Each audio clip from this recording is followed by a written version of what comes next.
En France, ce n'est pas la canicule, le ciel restera nuageux aujourd'hui sur la moitié nord, sur la moitié sud, la journée sera assez ensoleillée. Le chef de l'État est arrivé hier à Kiev dans une ambiance de kermesse, accueilli par les chants et les danses folkloriques. Le peloton du Tour de France a roulé hier à la trace de sénateurs, comme les jours précédents, et c'est le maillot jaune Rudy Altig qui a dû payer de sa personne à la fin de l'étape pour secouer un peu la torpeur de ses camarades. Demain soir, 229 trains seront les gares parisiennes. Ce sera la première vague des grands départs en vacances.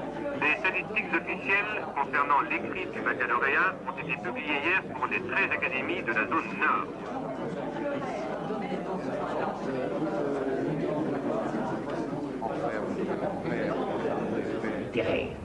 Eh bien, c'est ce problème de l'universalité de toutes les questions du langage, qui touche à la fois le mathématicien, le critique littéraire, le sociologue pour la compréhension des classes sociales ou des cultures, le psychanalyste pour la compréhension même du fond de notre langage et le biologiste lui-même pour l'histoire de l'information génétique. C'est l'ensemble de ces problèmes que nous allons essayer d'aborder chacun à notre façon. Voilà, si vous voulez, un certain commencement sur lequel maintenant je vous demande d'apporter votre appui ou vos questions de spécialistes. Moi, le problème qui me préoccupe le plus, c'est celui de comprendre pourquoi le langage est devenu une question centrale pour beaucoup de disciplines qui jusqu'ici ne le voyaient que latéralement ou souvent le considéraient comme un de leurs instruments qui était donné comme tel et dont ils se servaient sans jamais se poser de problème à son égard. Et je crois qu'il est très significatif que pour faire comprendre enfin, ce que c'est qu'un code, vous ayez été obligé d'employer un exemple finalement aussi compliqué que celui d'un télégramme chiffré. Oui. En réalité, le problème central à mes yeux est que tout langage, y compris ce langage quotidien que nous nous donnons par présupposé comme compris, est préalablement codé. Et en fait, l'expérience, par exemple, de l'ethnologue nous rappelle que, si je puis employer une expression de philosophe, le malentendu est d'essence, enfin, et que la compréhension n'est qu'un cas particulier parmi toutes les situations de malentendu. Par exemple, il suffit de s'être trouvé en présence d'une culture différente de la sienne pour voir que tout ce qui va de soi dans sa propre société devient immédiatement inintelligible et pose autant de questions que le télégramme le plus parfaitement chiffré. Et en fait, on pourrait définir une des tâches fondamentales de l'ethnologie actuelle comme tâche de déchiffrement. Il s'agit de découvrir le chiffre sur lequel des réalités sont immédiatement chiffrées. Bon, ce qui distingue la situation dans laquelle nous sommes, c'est-à-dire la situation d'existence dans un monde familier, de la situation de l'ethnologue, c'est que dans le monde familier, nous avons immédiatement le chiffre que dans le cas qu'en présence d'une société différente, nous avons à réinventer, à redécouvrir. Et je pense que certaines théories que je considère comme relativement illusoires reposent sur cette illusion d'avoir immédiatement le chiffre. Et je pense par exemple que les fameux développements sur la communication des consciences devraient être remplacés par des développements sur la communication des inconscients. En fait, si nous communiquons, c'est par la médiation, par l'intermédiaire de cet inconscient que nos apprentissages ont déposé en nous. Par exemple, la langue, qui est cette sorte de troisième interlocuteur qui est présent lorsque nous nous comprenons en apparence de façon immédiate. Et en fait, nous ne nous comprenons jamais en nous regardant dans les yeux, nous nous comprenons toujours par l'intermédiaire de ce code, enfin, qui rend possible la communication. Et en fait, me semble-t-il, se comprendre, c'est associer le même sens aux mêmes mots et les mêmes mots au même sens. Oui, dans cet intérêt universel et peut-être même un petit peu exagéré, enfin qui tient de la vogue actuellement, portée au problème du langage, il est évident que le psychanalyste, lui, se trouve dans une situation un peu particulière. Il se trouve dans une situation particulière parce que, finalement, on peut dire qu'il est un des promoteurs, enfin, je parle du psychanalyste après tout, c'est Freud, le psychanalyste initiateur. C'est évidemment Freud, un des initiateurs de cet intérêt porté sur les problèmes du langage. Il est certain que la psychanalyse a été au point de départ de cet intérêt. C'est dans le langage, dans l'expression du symptôme, dans l'expression du rêve, que le psychanalyste a pour la première fois perçu quelque chose qui n'était pas dit directement, qui était dans l'inconscient, en somme, du sujet. Là, je reprends le terme que vous avez prononcé tout à l'heure, mais que je discuterai. Mais en même temps, le psychanalyste se trouve dans une situation un peu spéciale parce que ce langage, c'est un langage qui pose des problèmes tout à fait différents que, justement, ceux de la communication ou de la transmission d'un message. J'ai été tout à fait frappé par ce que vous avez dit en disant que le malentendu était au point de départ. Eh bien, la découverte de la psychanalyse, c'est d'une part, bien sûr, que le sujet parle à chaque instant et dans 1000 choses dans lesquelles d'habitude nous ne voyions pas une expression, mais qu'en même temps, il est sans cesse dans le malentendu. Il est dans le malentendu par rapport aux autres, c'est évident, mais il est également dans le malentendu par rapport à lui-même. Au point qu'on pourrait dire que ce que la psychanalyse a découvert, c'est un langage dans lequel le sujet lui-même ne se comprend pas. Je voudrais justifier l'emploi que j'ai fait tout à l'heure d'un exemple tout à fait clair par rapport auquel Bourdieu et Laplanche, je peux bien les appeler ainsi puisque ce sont mes élèves, Bourdieu et Laplanche m'ont fait remarquer qu'il y avait quelque chose de plus profond et un malentendu plus obscur que celui d'un message chiffré envoyé par l'un d'entre vous à un autre camarade avec le petit canular, la petite plaisanterie que la poste ne puisse pas comprendre et que par conséquent on s'entende entre soi. Je voudrais m'expliquer là-dessus en distinguant ce qui est parfaitement entendu, ce qui est sous-entendu et ce qui est, comment faut-il dire, malentendu, complètement inentendu. Il y a là trois choses différentes. Premièrement, le code, la construction mathématique d'un langage artificiel. C'est aussi important dans le problème du langage que la construction de corps chimiques qu'on ne trouve pas sur la Terre.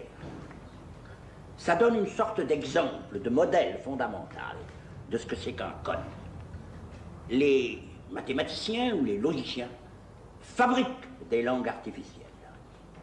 Ils fabriquent une langue artificielle à partir de certaines expressions, de certains éléments d'expression. Ils combinent ces éléments et déclarent que dans tel cas c'est un non-sens, c'est-à-dire ça forme une expression bien formée ou une expression mal formée.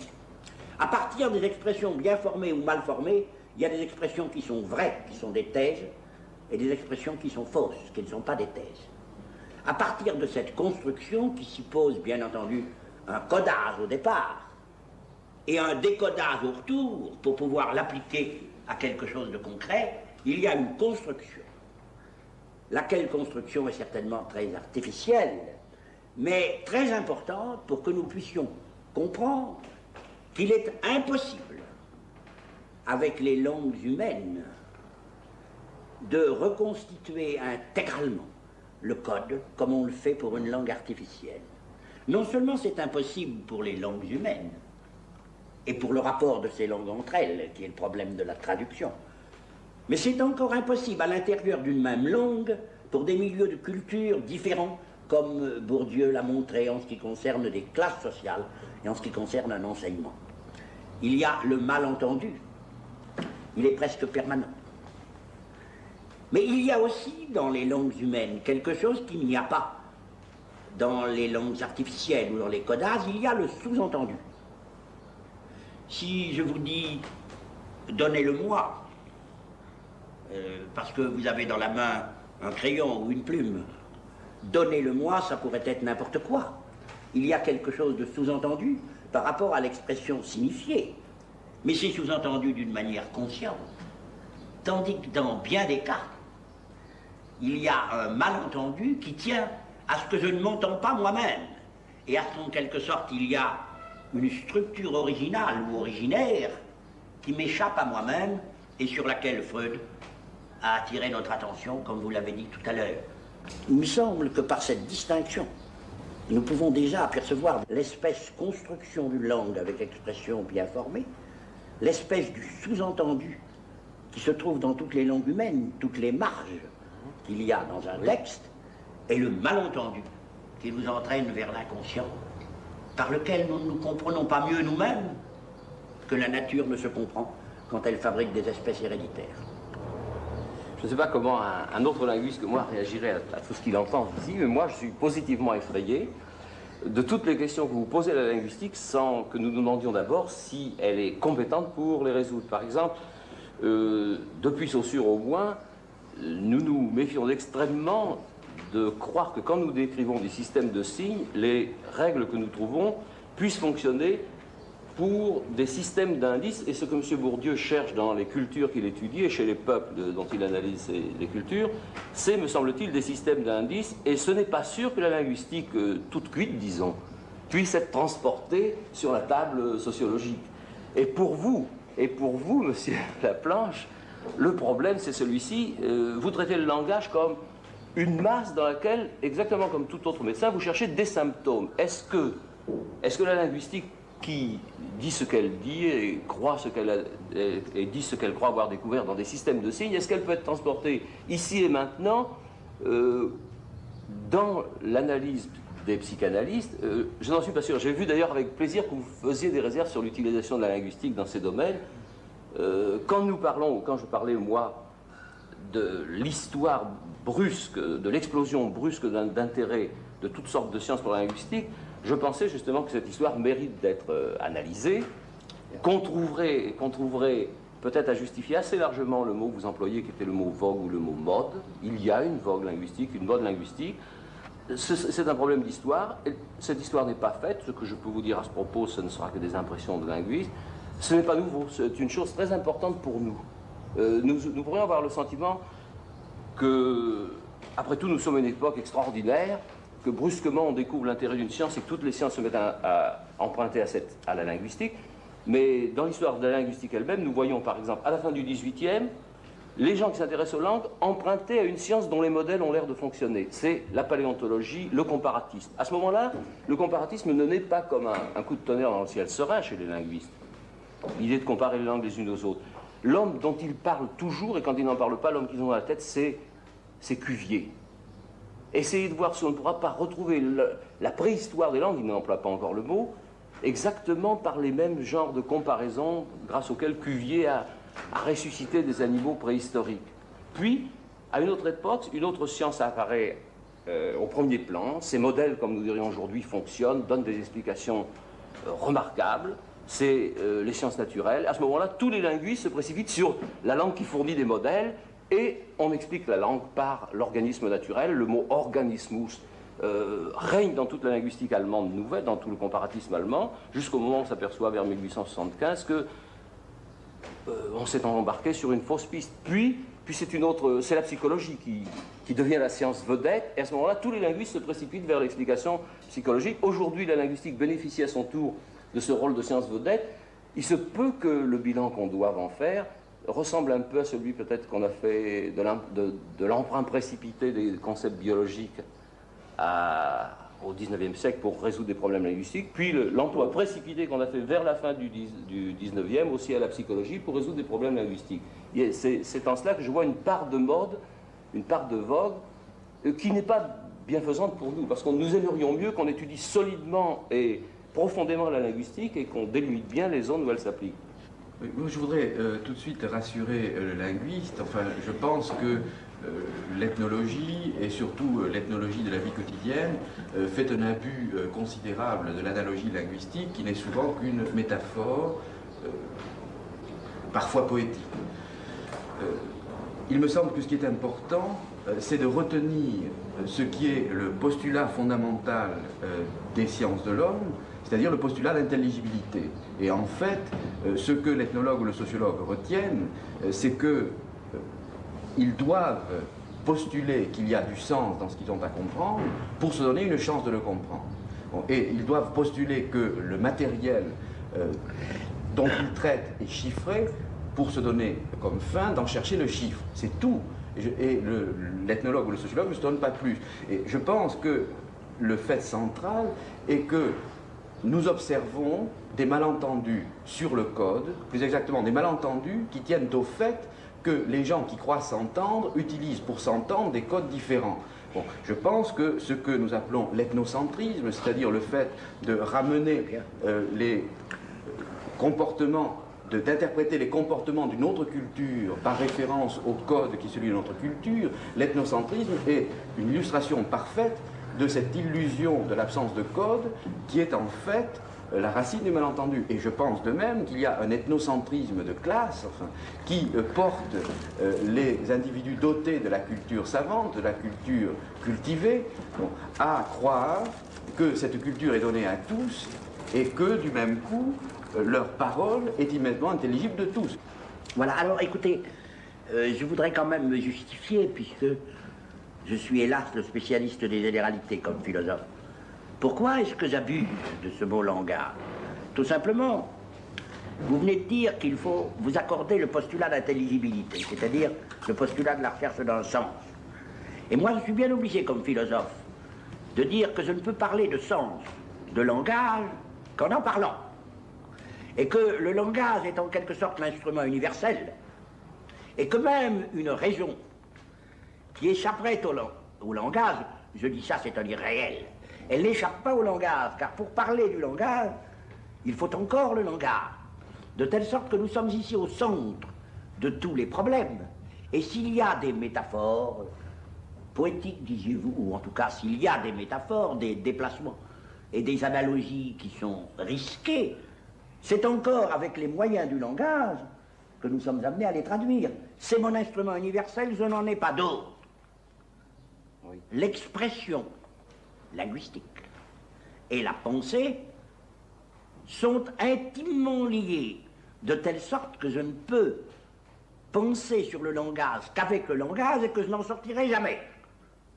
Naturellement, il ne s'agit pas ici d'un langage codé, d'une information. C'est pour ça qu'on peut prendre comme exemple le télégramme que vous envoyez à quelqu'un avec un chiffre. Mais ça, vous le faites à partir de la langue que vous parlez, et de cette langue que vous parlez jusqu'en ses profondeurs, vous ne pouvez jamais décoller. C'est impossible. De telle sorte que je ne peux pas éviter de parler le langage du langage. Je ne peux pas en parler d'autre. Quand même, on peut y réfléchir au lieu de croire, comme les gens qui sont bien portants, que la bonne santé ne s'étudie pas. Mais le danger, c'est que le langage nous est tellement immédiat que des gens qui ne diraient jamais un mot de médecine avant d'avoir au moins consulté un petit dictionnaire médical pensent que le langage étant aussi naturel que la respiration, ils peuvent parler du langage et peuvent le considérer comme un donné sur lequel il est inutile de réfléchir. Non, je suis bien loin de penser comme vous. Non. Je suis bien loin de penser comme vous, puisque j'ai le sentiment, depuis que je m'efforce d'apprendre les diverses techniques du langage, de les apprendre, de me mettre au courant, je découvre que je parle avec des termes nouveaux, empruntés à la linguistique, et que je retrouve les mêmes problèmes que je retrouvais en philosophe avant d'en avoir pris conscience. Je voudrais un seul exemple. Pour parler d'une langue, il faut une métalangue. Pour parler d'un langage, il faut un métalangage. Eh bien, c'est le problème de la réflexion, croyez-moi. C'est le même. Mais nous pouvons l'exprimer sous une autre forme, et nous rencontrons avec le rapport de la langue et de la métalangue les mêmes problèmes philosophiques que les élèves rencontrent en Cagne ou en Hippocagne et dans leurs études philosophiques avec la réflexion et la valeur de la réflexion et les limites de la réflexion. Nous le rencontrons avec d'autres termes qui est le langage et le métalangage. Et notez bien que pour la langue courante, le métalangage c'est encore la langue. C'est la langue quotidienne qui est le métalangage de la langue. Votre spécialité, c'est d'ouvrir des gouffres à chaque phrase que vous prononcez. Et moi, je voudrais bien passer entre ces gouffres. Et par exemple, le problème me préoccupe d'une manière beaucoup plus historique et moins philosophique. Nous sommes à une certaine époque donnée en France, en 66, où les gens ont découvert que beaucoup de problèmes passent par une connaissance plus exacte du langage. Quand je parlais, comme je l'ai fait il y a un instant, je voulais attirer l'attention pas sur les gens de notre âge qui ont fini, si on peut dire, leur éducation, bien qu'elle soit permanente pour chacun d'entre nous, mais sur ceux qui vont venir et qui vont avoir à résoudre les problèmes que nous posons. Nos élèves. Probablement. Et ils ont une chance, ils ont une très grande chance. En ce moment, tous les gens qui s'occupent du langage, ou presque, soyons pas méchants, mais soyons assez objectifs, ont dû court-circuiter le moment de leur formation linguistique. Ça n'existe pas dans le curriculum, la formation linguistique d'un Français. Il a donc fallu, chacun s'apercevant que c'était un instrument dont il n'avait pas le maniement, qu'il jette la main à droite, à gauche, attraper un peu de linguistique par-ci, beaucoup de linguistique par-là, se faire une espèce de syncrétisme rapide pour aborder ses propres problèmes. La génération qui va venir va avoir le temps d'absorber la linguistique comme on absorbe les mathématiques ou la statistique comme un instrument de travail qu'elle pourra après réemployer en psychanalyse, réemployer en sociologie, réemployer aussi en philosophie sans doute, si je suis impérialiste vous me le direz tout à l'heure. C'est-à-dire qu'on peut maintenant se donner des connaissances linguistiques aussi solides que celles qu'on acquiert dans d'autres certificats purement universitaires et qui fournissent des instruments de travail que nous avons dû apprendre un peu de briques et de broc. Mais laquelle permettez, je vous interromps. Je me permets, alors, quelle est la linguistique qu'il faut que j'apprenne? Je ne suis pas du tout embarrassé de vous répondre. Je crois que l'essentiel, c'est de commencer par n'en apprendre qu'une, d'une manière exhaustive et cohérente. À partir de ce terrain de décollage, on pourra juger les autres, on pourra critiquer celle dont on est parti. L'essentiel, c'est surtout, l'essentiel, à mes yeux de professeur de linguistique générale, c'est le syncrétisme au départ.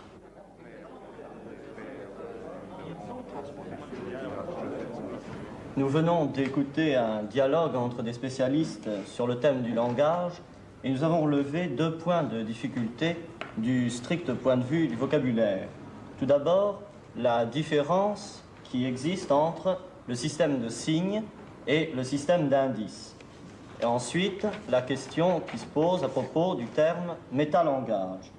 Tout d'abord, pour le système de signes, c'est un système conventionnel qui repose donc sur des accords tacites. C'est ainsi que si un Allemand est dans une discussion avec quelques Français, s'il ne connaît pas bien entendu la langue française, il ne comprendra pas. Voilà ce que signifie un système de signes. Et le système d'indices, par contre, fait partie d'une totalité, d'un ensemble. Il ne peut pas être compris tout seul. Ainsi, si l'on trouve la casquette d'un criminel, la casquette en soi n'a pas de valeur, on ne peut véritablement comprendre ce qu'elle est que si on peut l'intégrer dans un ensemble, à savoir relativement au criminel. À propos du second point de difficulté, le métalangage, c'est un langage sur le langage. Ainsi, la grammaire, tout simplement, est un métalangage, puisque dans ses analyses syntaxiques, elle réfléchit sur le langage. Le métalangage est un langage réflexif. Je crois que ces 2 points de vocabulaire sont élucidés. Alors donc, à présent, je crois qu'on peut se poser les problèmes décisifs. On peut se demander quels sont les problèmes décisifs qui ont été posés par cette discussion. Il m'a semblé que les problèmes décisifs, c'était précisément que le langage qui est fait pour l'expression, c'est-à-dire pour l'explicitation, est toujours une part énorme d'implicite, qu'il y a toujours dans le langage des sous-entendus et des malentendus. Il me semble que le problème de la discussion, c'est plutôt le fait que nous avons tous l'illusion d'une absence de code. Nous abusons sur les moyens de communication, finalement. À l'origine de toute communication, il y a un code et nous méconnaissons. Alors vis-à-vis d'autrui, cela entraîne justement ces malentendus, ces sous-entendus, avec diverses nuances. C'est un fait, le code est, en tant que système de signes, il est artificiel, il est conventionnel, mais le plus important, c'est le fait d'abord qu'on ne se rende pas compte de son existence.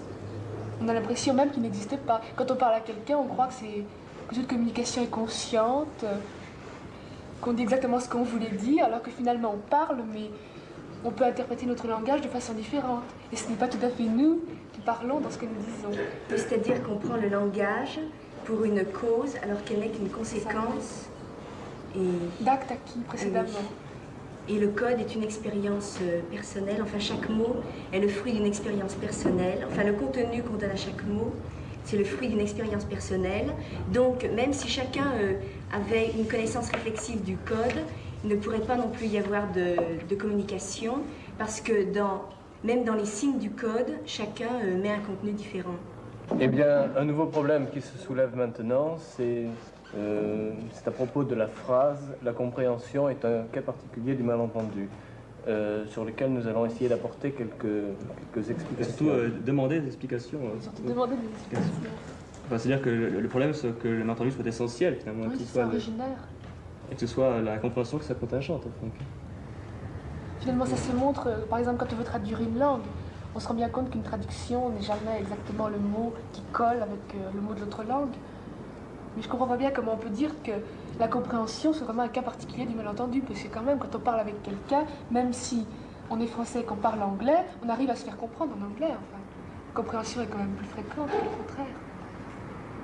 En somme, le point où il y aurait véritable compréhension serait dans une intuition, et non plus, cette fois-ci, dans un langage explicite. Oui, mais la pensée, ça se trouve toujours au niveau du langage. On peut se demander aussi quelle est l'extension du mot langage. Parce qu'on voyait, quand les professeurs parlaient entre eux, chacun, il voulait délimiter d'une certaine façon le langage, et on peut vraiment se demander où est le domaine du langage, quelles sont ses limites. Il me semble que vous voyez trois questions. Je passe le vocabulaire, monsieur, vous avez très bien éclairé.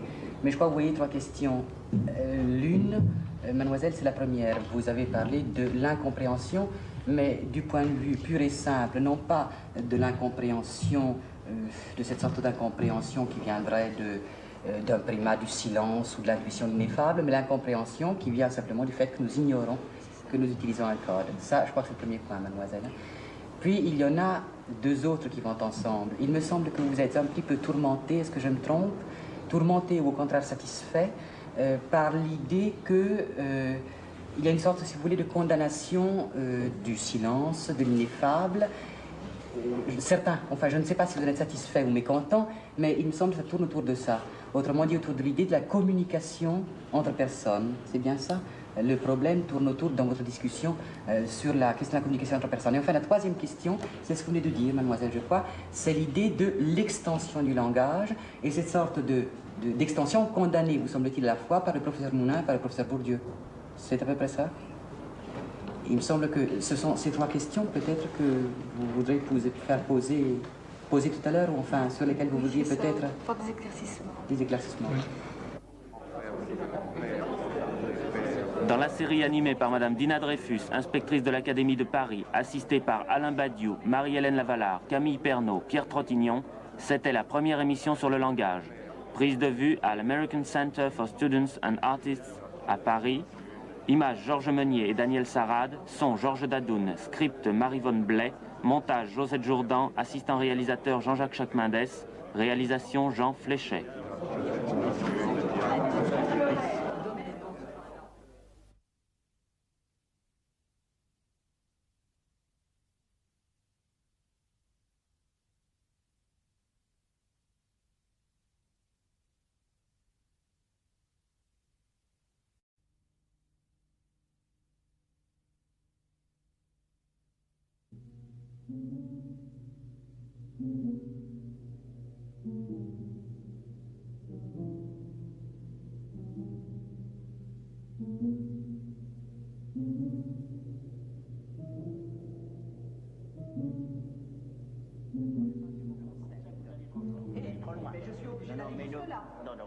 Il faudrait commencer, je crois.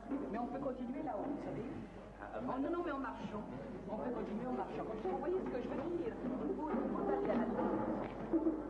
J'ai simplement voulu dire, et c'est là que vous me le contestiez. On ne peut pas séparer le rapport au monde et la signification. Vous êtes obligé de me répondre sur ce point lorsque vous prononcez le mot concept. Quand je prononce l'expression, Je demande s'il fait beau. Qu'est-ce que je vise? Je n'objective pas. Je vise ma propre expression à ce moment-là. J'ai été très impressionné par ce qu'ont dit tout à l'heure dans leur discussion les élèves. En effet, lorsque l'on dit que la compréhension immédiate est un cas particulier sur fond d'une foule de situations d'incompréhension, ce que je veux dire, ce n'est pas que chaque individu est le détenteur d'une sorte de code personnel qui serait façonné par son expérience, mais plus précisément que chaque individu communique avec les autres par l'intermédiaire d'un code collectif, tel que la langue, code qu'il a en commun avec tous les gens qui ont reçu la même formation, la même éducation. Et du même coup, il me semble qu'il faut rompre avec un certain type de discours confus sur la fusion des consciences. Il faut rompre tout à fait nettement avec le discours spiritualiste sur la communication des consciences comme manière de se regarder les yeux dans les yeux. Je pense en fait que l'apport de la linguistique, qui représente, je crois, une rupture avec cette idéologie que je dénonce, l'apport de la linguistique consiste à nous rappeler que la communication est toujours médiate et qu'elle s'accomplit par la médiation de ce troisième personnage, qui est un personnage collectif, à savoir la langue.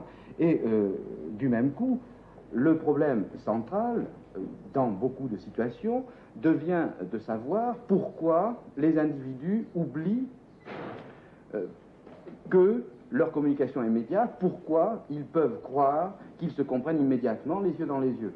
Et là, je prendrai un exemple qui semble éloigné de notre discussion, mais qui en fait en est tout à fait proche, l'exemple de la perception de l'œuvre d'art. Lorsque nous interrogeons des visiteurs de musées appartenant à des milieux populaires, ils y sont fort rares, je le précise, sur l'expérience qu'ils ont de l'œuvre d'art, ils disent immédiatement qu'ils ne comprennent pas parce qu'ils ne connaissent pas la langue dans laquelle s'expriment les artistes. Autrement dit, ils ont immédiatement le point de vue qui est celui du sociologue, alors que plus on s'élève dans la hiérarchie sociale, plus on va vers des sujets cultivés, plus l'inconscience de l'inconscient qu'ils engagent dans leur compréhension s'accroît. Et on voit apparaître ce que j'appelle l'illusion charismatique, c'est-à-dire l'illusion selon laquelle la compréhension de l'œuvre d'art serait une sorte d'effet de la grâce, et cette illusion s'exprime de façon manifeste chez les plus cultivés, et par exemple chez les conservateurs de musées, qui croient que l'œil neuf, comme ils disent, peut déchiffrer immédiatement une peinture, par exemple, peut en avoir une compréhension immédiate, alors qu'en réalité, l'œil neuf de ceux qui n'ont rien appris, et en particulier qui n'ont pas appris à voir, ne voit rien.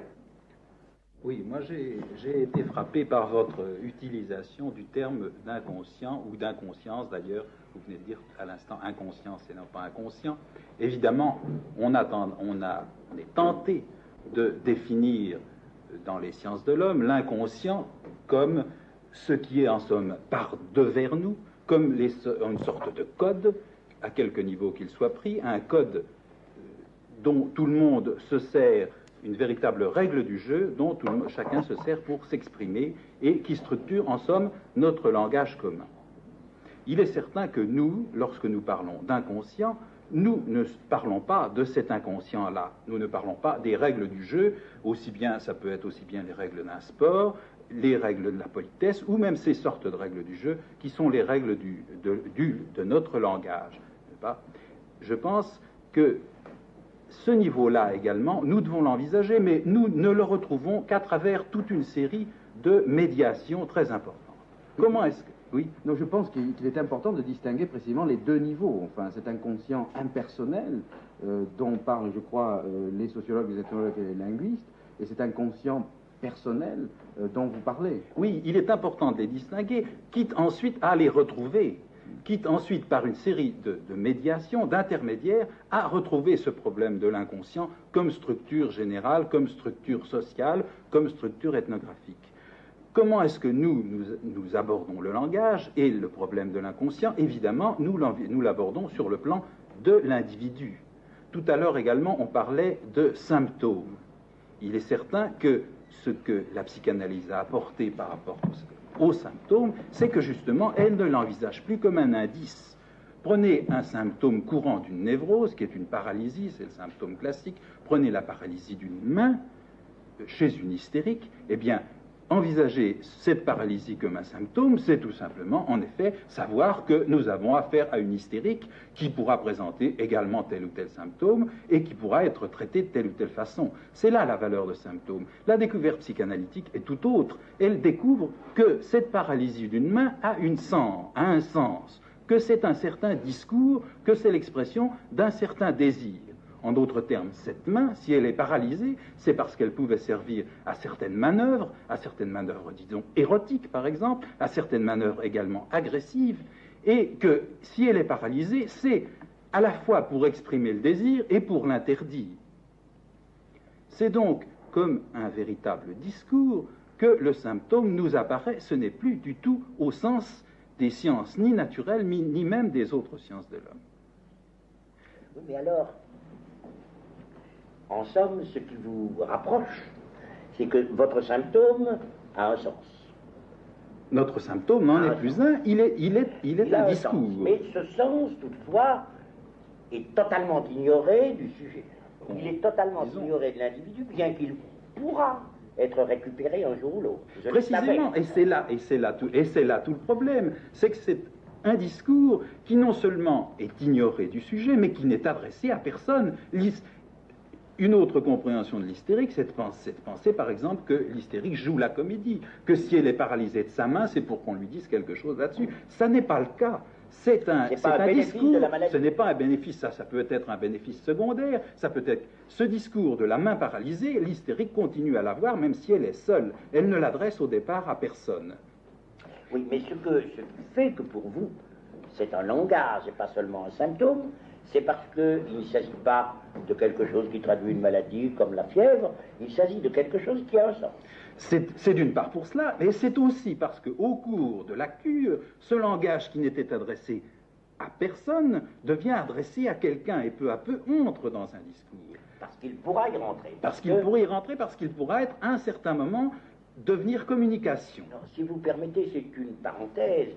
Il se trouve que les biologistes à l'heure actuelle parlent, lorsqu'ils envisagent les cellules sexuelles, ils parlent d'un certain nombre d'architectures, de signes qui constituent un langage, lequel gouverne et commande les formes que prendra l'individu. Ces formes ont un sens puisque nous le récupérerons ensuite, c'est-à-dire nous le comprendrons ensuite comme un sens.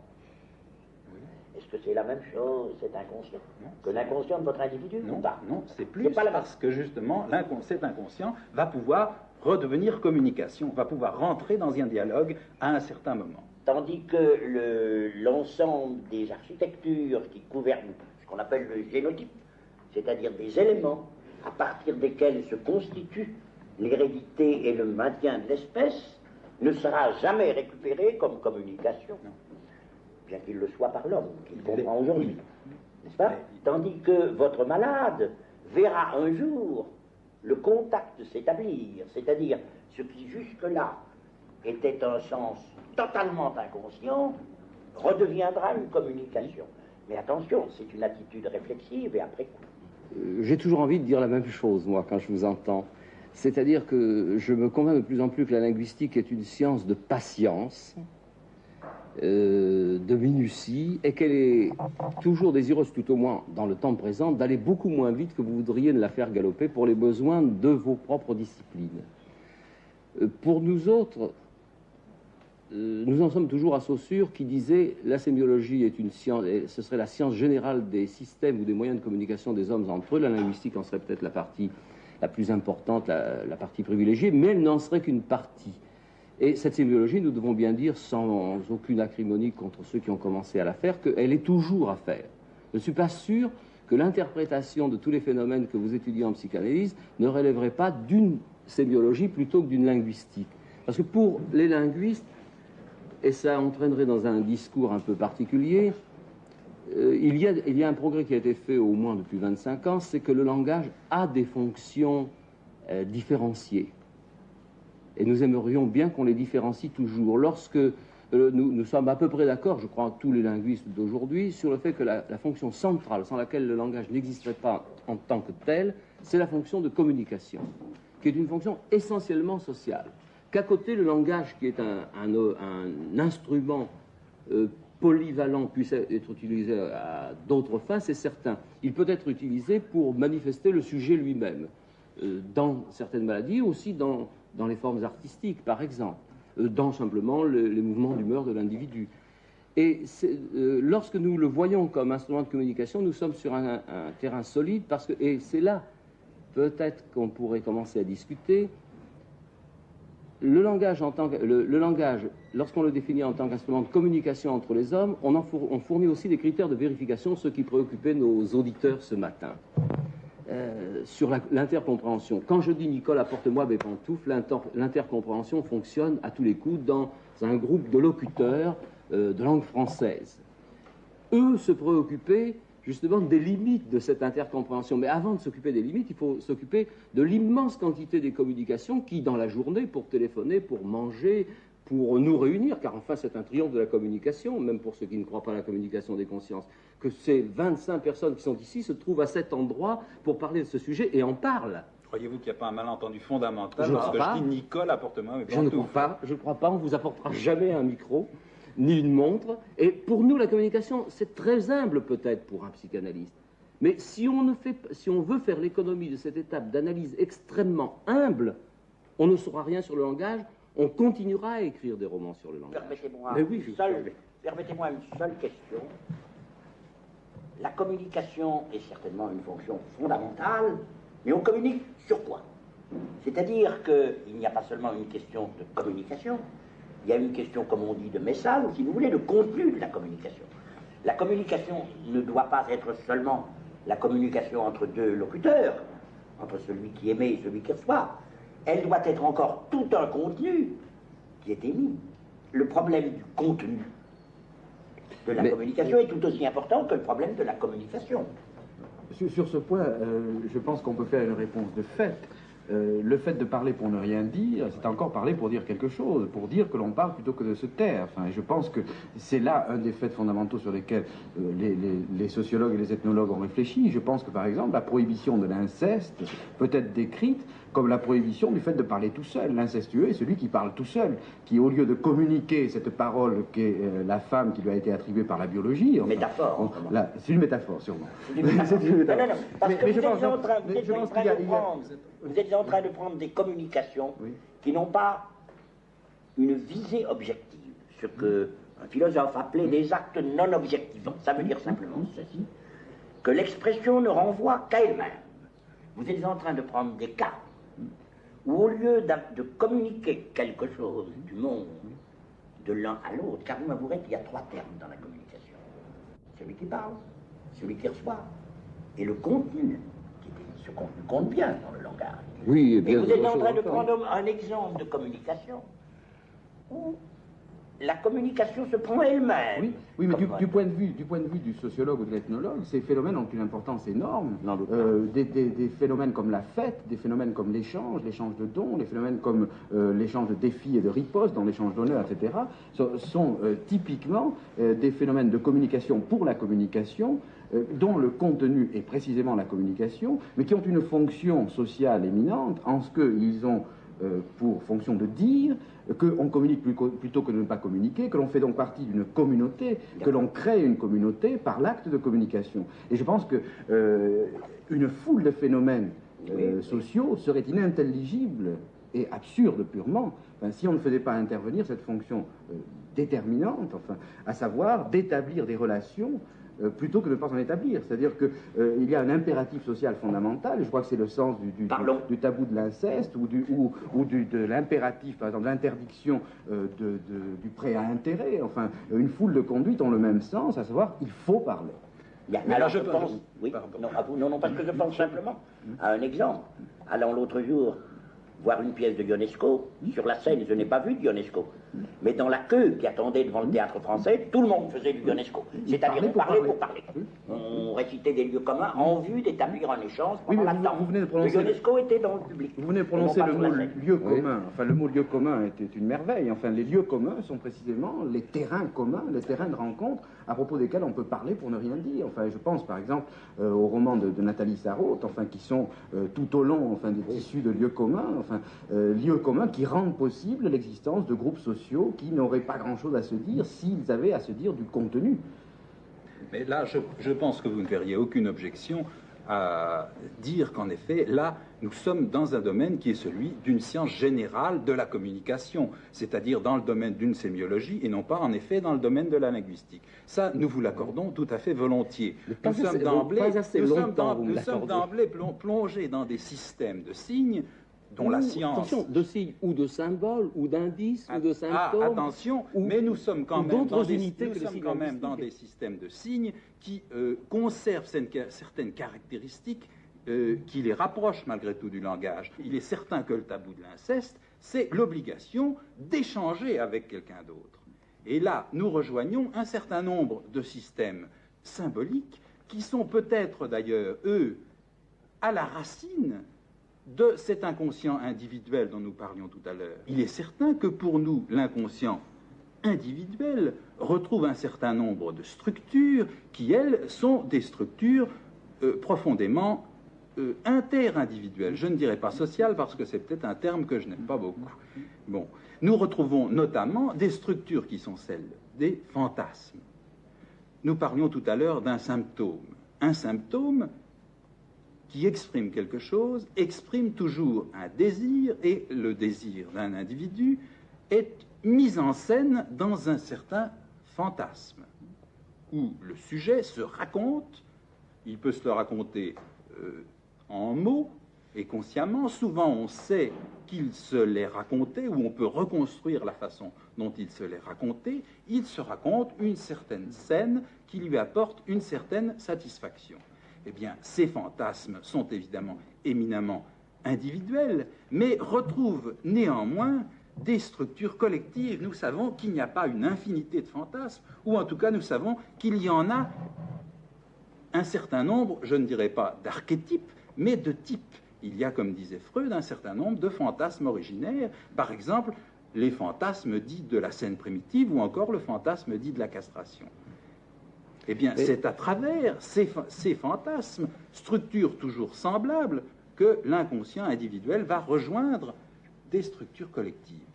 Eh bien, il m'est arrivé souvent, et d'une façon inconsciente, de répéter, inconsciente, c'est pour vous, monsieur Lacan, de répéter un vers de Paul Valéry. Vous savez, c'est le début de La Jeune Parc. Et le début de La Jeune Parc, c'est une sorte d'attaque qui pleure là, sinon le vent simple, à cette heure seule, avec diamants extrêmes, mais qui pleure, si proche de moi-même au moment de pleurer. Or, quand je répète ces vers, malgré moi, au lieu de dire qui pleure, je dis qui parle. Cette question que je voudrais vous poser, qui parle? Quel est le sujet parlant? Le linguiste, tout au moins celui que je suis, vous répondra d'une manière très simple, il vous dira c'est le locuteur qui parle.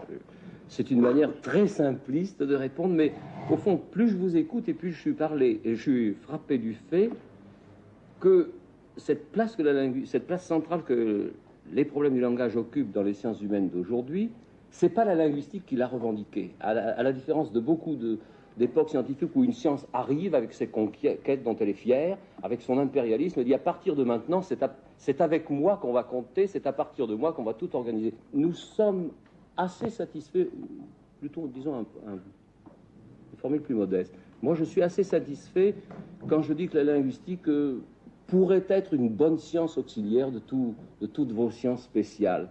Tandis que ce qu'on attendrait d'elle, c'est qu'elle apporte une baguette magique. Je vous dis donc, quand vous posez la question qui parle, nous disons c'est le locuteur, et nous posons des problèmes très simples, et nous avons la conviction que si on ne répond pas à ces problèmes très simples, on ne résoudra pas vos problèmes. Nous pensons qu'on ne les résoudra pas si on ne commence pas par apprendre simplement ce que c'est qu'un locuteur et un auditeur, et simplement, par exemple, si on n'apprend pas que c'est la pratique qui établit que le langage est un moyen de communication. Je suis sûr qu'on m'a compris quand on exécute ce que j'ai dit. Ce qui est une manière très indirecte mais très efficace de montrer que vraiment la fonction centrale du langage, c'est la fonction de communication, très bêtement peut-être matérielle pour un philosophe, très discursive et très lourde pour un poète, mais c'est à partir de cela qu'on comprendra les autres. Donc, je revendique une place très modeste pour la linguistique, et je crois que si elle était une bonne science auxiliaire, elle aurait rempli tous ses devoirs dans la mesure où elle en a, vis-à-vis des sciences qui se présentent à sa porte en ce moment, en attendant d'elle peut-être plus qu'elle ne se sent capable d'apporter aujourd'hui. Demain, j'en ferai peut-être. Vous êtes trop modeste. Une seule phrase, je ne la discuterai pas, c'est que votre linguistique n'a pu se développer et atteindre une telle profondeur, où nous lui demandons aujourd'hui quelque chose, que parce qu'elle a utilisé des tas de choses. S'il n'y avait pas eu les mathématiciens, s'il n'y avait pas eu les psychanalystes, s'il n'y avait pas eu tout cela, je ne sais pas ce que deviendraient les grammaires génératrices, je ne sais pas ce que deviendraient les statistiques de mots qui se suivent. Votre linguistique a emprunté beaucoup de choses à tout ce qui était autour d'elle. Et aujourd'hui, vous dites très modestement, pardon, nous nous occupons d'un tout petit domaine. Ceci dit, c'est tout ce que je voulais dire, vous êtes trop modeste. Vous êtes modeste, mais vous dites parfois des choses significatives, et vous avez fait tout à l'heure un lapsus, mon Dieu, fort intéressant. Vous avez dit, plus je vous écoute et plus je suis parlé. Vous ne vous êtes peut-être pas entendu, mais enfin, c'est là tout le problème, n'est-ce pas? En tout cas, pour nous, c'est là tout le problème. C'est-à-dire que pour le psychanalyste, chaque fois où nous parlons, c'est d'autre part que ça parle. Chaque fois où nous parlons... Je ne le tire pas du côté de l'inconscient individuel, mais je le tire... Je ne le tire pas du côté individuel, je le tire du côté de sa signification, à mon avis, profonde. C'est que chaque fois où nous parlons, nous sommes plusieurs qui parlent. Ce que nous avons essayé de découvrir, c'est qu'en effet, en nous, il y avait, du fait des identifications, plusieurs personnes qui dialoguaient.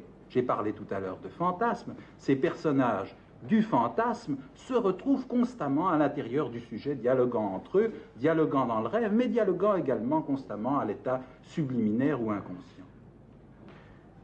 Nous sommes parlés à travers notre moi, bien sûr, c'est notre individu qui parle, mais on peut dire aussi qu'il y a quelque chose qui parle en nous sans être encore sujet. C'est cela tout à l'heure qui était en cause dans le symptôme. Ça parle sans parler à quelqu'un et sans que ça vienne de nulle part, jusqu'au moment, évidemment, où cela devient quelque chose dans un traitement psychanalytique. Sauf au moment du silence.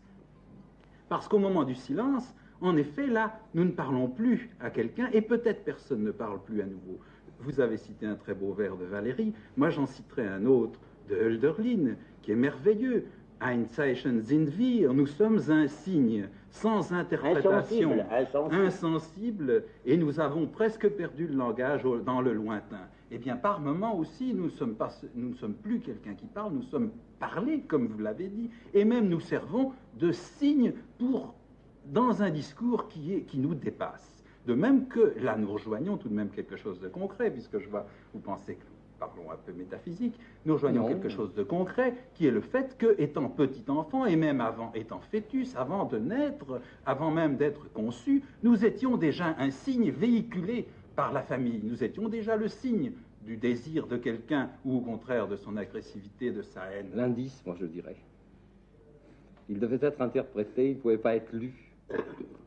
Il était interprété, mais non lu. À partir du moment où il est interprété et lu, il devient signe. Je crois que la science du XXe siècle devrait mettre en exergue à l'entrée de ces laboratoires, méfiez-vous de la métaphore. Alors, il n'y a qu'à envoyer les mathématiques et le codage. Vous êtes sûr qu'il n'y aura plus de métaphore. Il n'y aura plus qu'un système binaire. Ce n'est même pas certain. Alors, vous remplacerez tous les mots, tous les sens, par des termes parfaitement définis par leurs expressions bien constituées, et vous ferez fonctionner ce système. Le locuteur sera une machine qui émettra le système, le récepteur recevra les systèmes qu'il peut recevoir et renverra les autres, et vous aurez substitué un langage pur, si on peut l'appeler langage, aux métaphores que vous voulez éliminer. Il ne restera plus rien. Non, l'essentiel c'est que quand on fait une métaphore, on sache que c'en est une, et quand on parle un langage pur, on sache que c'est un langage pur. Qu'en pensez-vous de cette querelle? Je crois que l'on peut répondre que ce n'est jamais moi qui parle et que c'est toujours que l'on parle en moi. Je dirais plutôt on parle en moi que ça parle en moi, en ce sens que lorsque je parle, que je parle de mathématiques ou que je parle de physique ou que je parle d'amour, enfin je parle toujours un langage et du même coup on parle en moi plus que je ne parle ce langage que je suis censé parler. Et cela, me semble-t-il, est important pour la science de l'homme. En effet, la science de l'homme, me semble-t-il, a opéré sa révolution fondamentale lorsqu'elle a compris que, finalement, celui qui parle ne sait pas ce que c'est que parler et qu'il ne suffit pas de réfléchir sur ce que c'est que de parler pour savoir ce que c'est que de parler. Lorsque la science de l'homme a compris qu'il fallait expérimenter sur ce que c'est que de parler, sur la parole de ceux qui parlent, etc., pour découvrir ce que c'est que de parler. Et si nos sciences sont des sciences expérimentales, et je pense que c'est là le point commun enfin, entre la révolution saussurienne et la révolution durkheimienne, si nos sciences sont expérimentales, c'est parce que le simple retour réflexif sur ce que c'est que de parler, sur ce que c'est que d'échanger, etc., n'apporte finalement que très peu de choses, ou alors encore, pour reprendre une formule que j'employais tout à l'heure, du discours confus sur la communication des consciences, elle n'apporte qu'un discours qui finalement fait pléonasme avec le discours, alors que ce qu'il s'agit d'apporter, c'est un discours qui soit la vérité du discours. Qu'est-ce que la linguistique? La linguistique, c'est la science qui se propose d'étudier le langage, mais définie comme la collection des langues naturelles et les règles qui les expliquent. Et on s'est aperçu que les codes qu'on appelle les langues naturelles ont des propriétés très particulières, notamment elles sont construites avec des unités, dites unités signifiantes. Ces unités sont construites à leur tour avec d'autres unités qu'on appelle distinctives. En gros, c'est les lettres et les mots, c'est-à-dire les phonèmes et les monèmes. C'est la linguistique. La sémiologie, c'est Saussure qui a proposé ce mot pour une science qui étudierait tous les systèmes, et même on peut ajouter tous les moyens de communication, car il y a des moyens qui ne sont pas systématiques, entre les hommes. Et par exemple, une sémiologie, même bien ébauchée, résoudrait la question de savoir si la peinture est un langage, c'est-à-dire si la peinture fait communiquer quelqu'un avec quelqu'un et comment. Et si notamment on a le droit de parler d'un langage, c'est-à-dire si la structure des unités et les règles d'utilisation de ces unités sont isomorphes avec celles, c'est-à-dire de même type que celles des langues naturelles.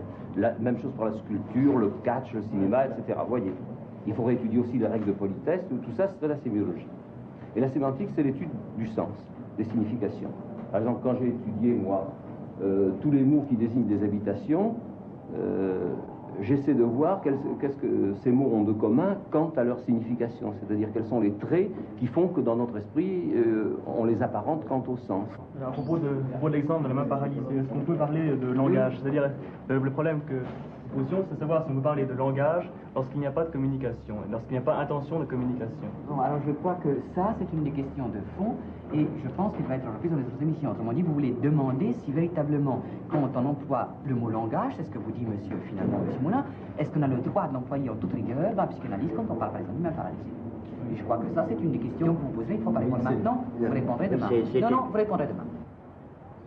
Dans la série animée par Madame Dina Dreyfus, inspectrice de l'Académie de Paris, assistée par Alain Badiou, Marie-Hélène Lavalard, Camille Pernaut, Pierre Trottignon, c'était la deuxième émission sur le langage, prise de vue à l'American Center for Students and Artists in Paris, images Georges Meunier et Daniel Sarade, son Georges Dadoun, script Marie-Vonne Blais, montage Josette Jourdan, assistant réalisateur Jean-Jacques Chacmendès, réalisation Jean Fléchet.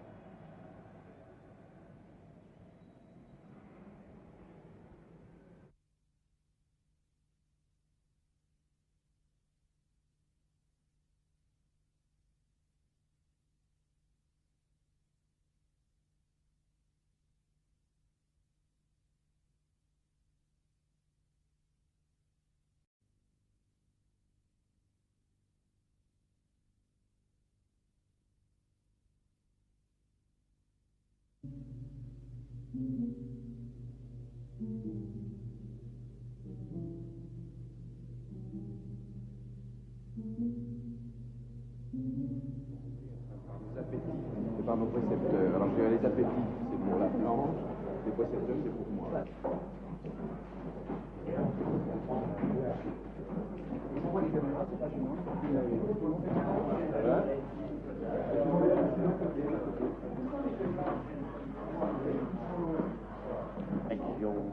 des élèves, des esprits. En fait, d'ailleurs, ça n'est pas du tout... Moi, je pense que c'est très clair. Et on étudie la synthèse. Nos professeurs, même quand ils avaient l'âge... J'avais une formidable, non, ça n'arrive pas. Et le conservatoire c'est pas que non, là. C'est pas une exploitation.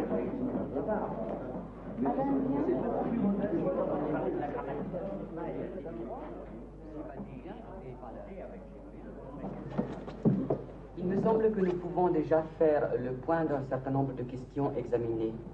L'une me semble être la critique de M. Bourdieu sur la communication.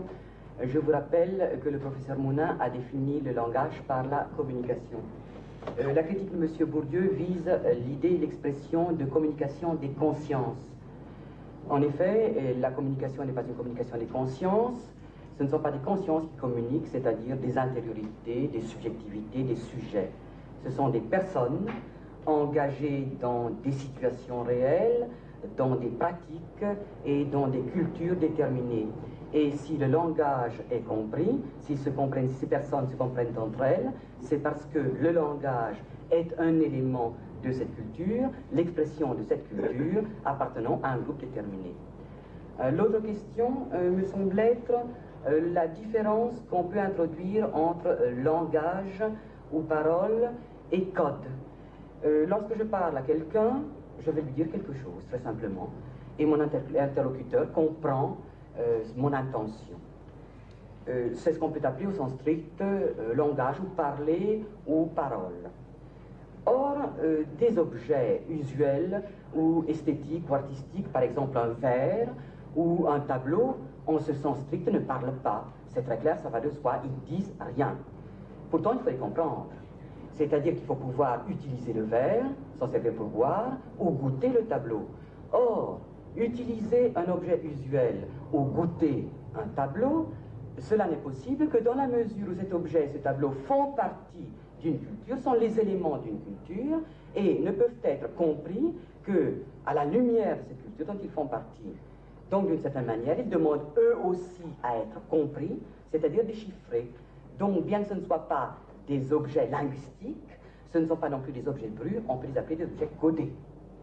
À partir de ces quelques notions, je crois que nous serions très heureux si vous pouviez répondre à certaines de nos questions. Monsieur Monin, la première que je voudrais vous poser est celle-ci. Vous semblez avoir quelques réticences à étendre le terme de langage à d'autres domaines que celui de la linguistique. Alors je voudrais vous demander pourquoi, ou plus simplement et plus directement, de quoi s'occupe la linguistique, ou encore plus directement, que faites-vous? La seconde question, je voudrais la poser à vous, docteur Laplanche.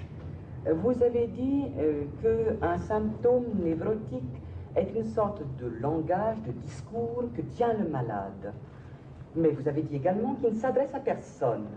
Alors je voudrais savoir de quel droit vous pouvez parler d'un langage sans communication. Et seconde question que je vous pose également à vous, Monsieur Bourdieu. Lorsque M. Hippolyte vous a demandé hier qui parle, vous avez répondu, docteur Laplanche, ça parle. Et vous, M. Bourdieu, on parle. Je voudrais savoir quelle différence vous faites entre ce ça et ce on. Et enfin, ma dernière question s'adresse, notre dernière question s'adresse à vous, M. Hippolyte. Vous semblez tenir à étendre le terme de langage à d'autres domaines que le domaine linguistique, et d'autre part, vous semblez également désirer étendre la technique linguistique à d'autres domaines. Alors la question que je vous pose est celle-ci. Que pensez-vous qu'on puisse gagner et que craignez-vous qu'on puisse perdre dans cette extension? Moi, comme souvent, quand on me pose cette question, j'aimerais dire, non pas tellement, et d'abord ce que je fais quand j'enseigne la linguistique ou quand je travaille dans le domaine linguistique, mais ce que je ne fais pas. Par exemple, si j'accepte de dire qu'il y a un langage des larmes, un langage du rire, si j'accepte de dire que la peinture est un langage, si j'accepte de dire qu'il y a une grammaire des tableaux de Mondrian, une syntaxe de Picasso, un vocabulaire de Buffet, et que je sois cohérent avec moi-même, je devrais, dans un manuel de linguistique générale, introduire un chapitre sur le rire et les larmes, sur les gestes, un chapitre sur la peinture, etc. voyez donc, c'est important d'expliquer ce que je ne fais pas. Si par exemple, je ne fais pas une série de leçons sur la peinture, quand je parle de linguistique générale, c'est parce que le langage, pour nous, est quelque chose de bien défini. C'est une façon de communiquer entre les hommes, et les hommes en ont inventé beaucoup. Cette façon de communiquer nous paraît avoir des caractères spécifiques. C'est un code, tous les codes ne sont pas des langages, c'est peut-être une imprudence que nous avons commise dans les 10 dernières années de mettre une équivalence sommaire entre code et langage. C'est un code, le langage. Et ce que nous faisons en linguistique, c'est d'étudier comment fonctionne ce code, et à travers ce fonctionnement, comment il est construit. Et nous nous sommes aperçus, quand je dis nous, c'est un pluriel de majesté, c'est Martinet qui l'a bien mis en lumière, qu'en tant que code, le langage a des propriétés très particulières qu'on ne retrouve pas dans les autres codes et dans les autres moyens de communication entre les hommes. Et cette propriété particulière, c'est que ce qui explique sa richesse à la fois et son économie, c'est que c'est un code à 2 étages. C'est un code, comme nous disons, articulé 2 fois. Et on s'en est aperçu qu'en analysant non pas l'origine du langage tel que nous l'entendons, non pas non plus son histoire, on s'en est aperçu qu'en étudiant son fonctionnement. Enseigner la linguistique générale, c'est enseigner à observer comment fonctionne un code. Et un code est fait avec des unités, c'est donc chercher les unités vraies qui passent dans nos énoncés, et voir selon quelles règles nous combinons ces unités. Et alors, nous sommes aperçus que toutes les fois qu'il y a langue naturelle, c'est à ce groupe de phénomènes que nous réservons le nom de langage, nous trouvons d'abord des unités que nous manipulons comme celle d'un code, pour construire nos énoncés, des unités qui ont à la fois une forme et un sens. Ce qu'on appelait grossièrement autrefois, et assez imprécisément, les mots. Ce sont des unités significatives. Et un énoncé est toujours découpable en unités significatives. Et comme dans tous les codes, nous avons la possibilité justement de réutiliser ces unités dans des situations très diverses. Je peux dire j'ai mal à la tête et puis vous vous êtes conduit très mal, par exemple. Voilà 2 apparitions de cette même unité signifiante ou significative, mal.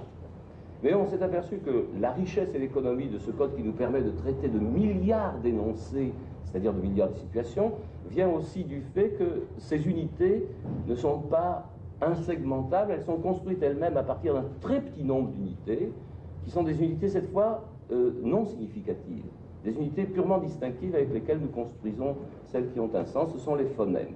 Dans mal, il y a 3 phonèmes. Et à partir du moment où Martinet a attiré l'attention sur cette structure du code spécial du code linguistique, il a montré comment ça explique à la fois sa richesse, le fait qu'à la différence des corbeaux, nous disposons non pas de 14 messages distincts, mais de milliards de messages possibles. À partir du moment où il nous a attiré l'attention là-dessus, on a pu essayer de voir pourquoi, par exemple, nous linguistes, nous n'étions pas compétents pour parler de la communication très particulière et je crois certaine qu'il y a entre quelqu'un qui le regarde et un tableau, et même immédiatement entre l'homme qui a peint ce tableau et l'homme qui le regarde. Nous cherchons à voir comment est si la peinture est un code, nous cherchons à voir comment fonctionne ce code. Nous cherchons quelles sont les unités, et nous demandons à des gens qui viennent nous poser cette question d'essayer de vérifier si le peintre utilise des unités, si ces unités ont les mêmes propriétés que les nôtres, s'il y a dans un tableau construction à partir d'unités significatives.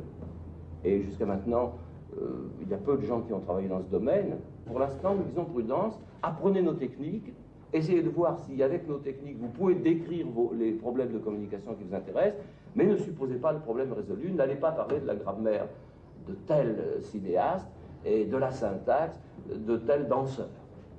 Eh bien, monsieur Mounet, je voudrais simplement faire une remarque.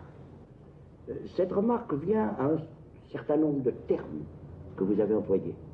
Vous avez employé les termes de code, de message, d'articulation et de double articulation. Vous avez aussi employé celui d'économie, principe d'économie. Tout ce langage, les linguistes le doivent de leur aveu même. Le langage qui est le nôtre dans notre dialogue. Tout le monde s'est mis à parler code et message depuis hier. Vous le devez aux ingénieurs des communications et aux mathématiciens qui ont essayé d'étudier comment on envoyait un message codé sur une ligne comment on économisait au maximum les quantités probables ou improbables qui passaient dans ces lignes, comment on les décodait à l'arrivée, comment aussi, étant donné les bruits de fond possibles, on était amené à employer des redondances, c'est un mot que vous n'avez pas employé.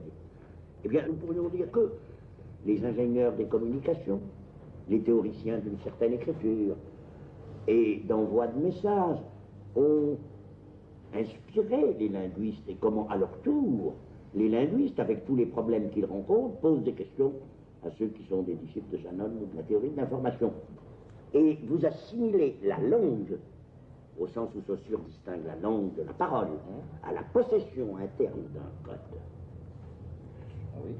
Et c'est sur ce code que nous parlons, tout en variant nos messages dans la parole, mais sur ce code.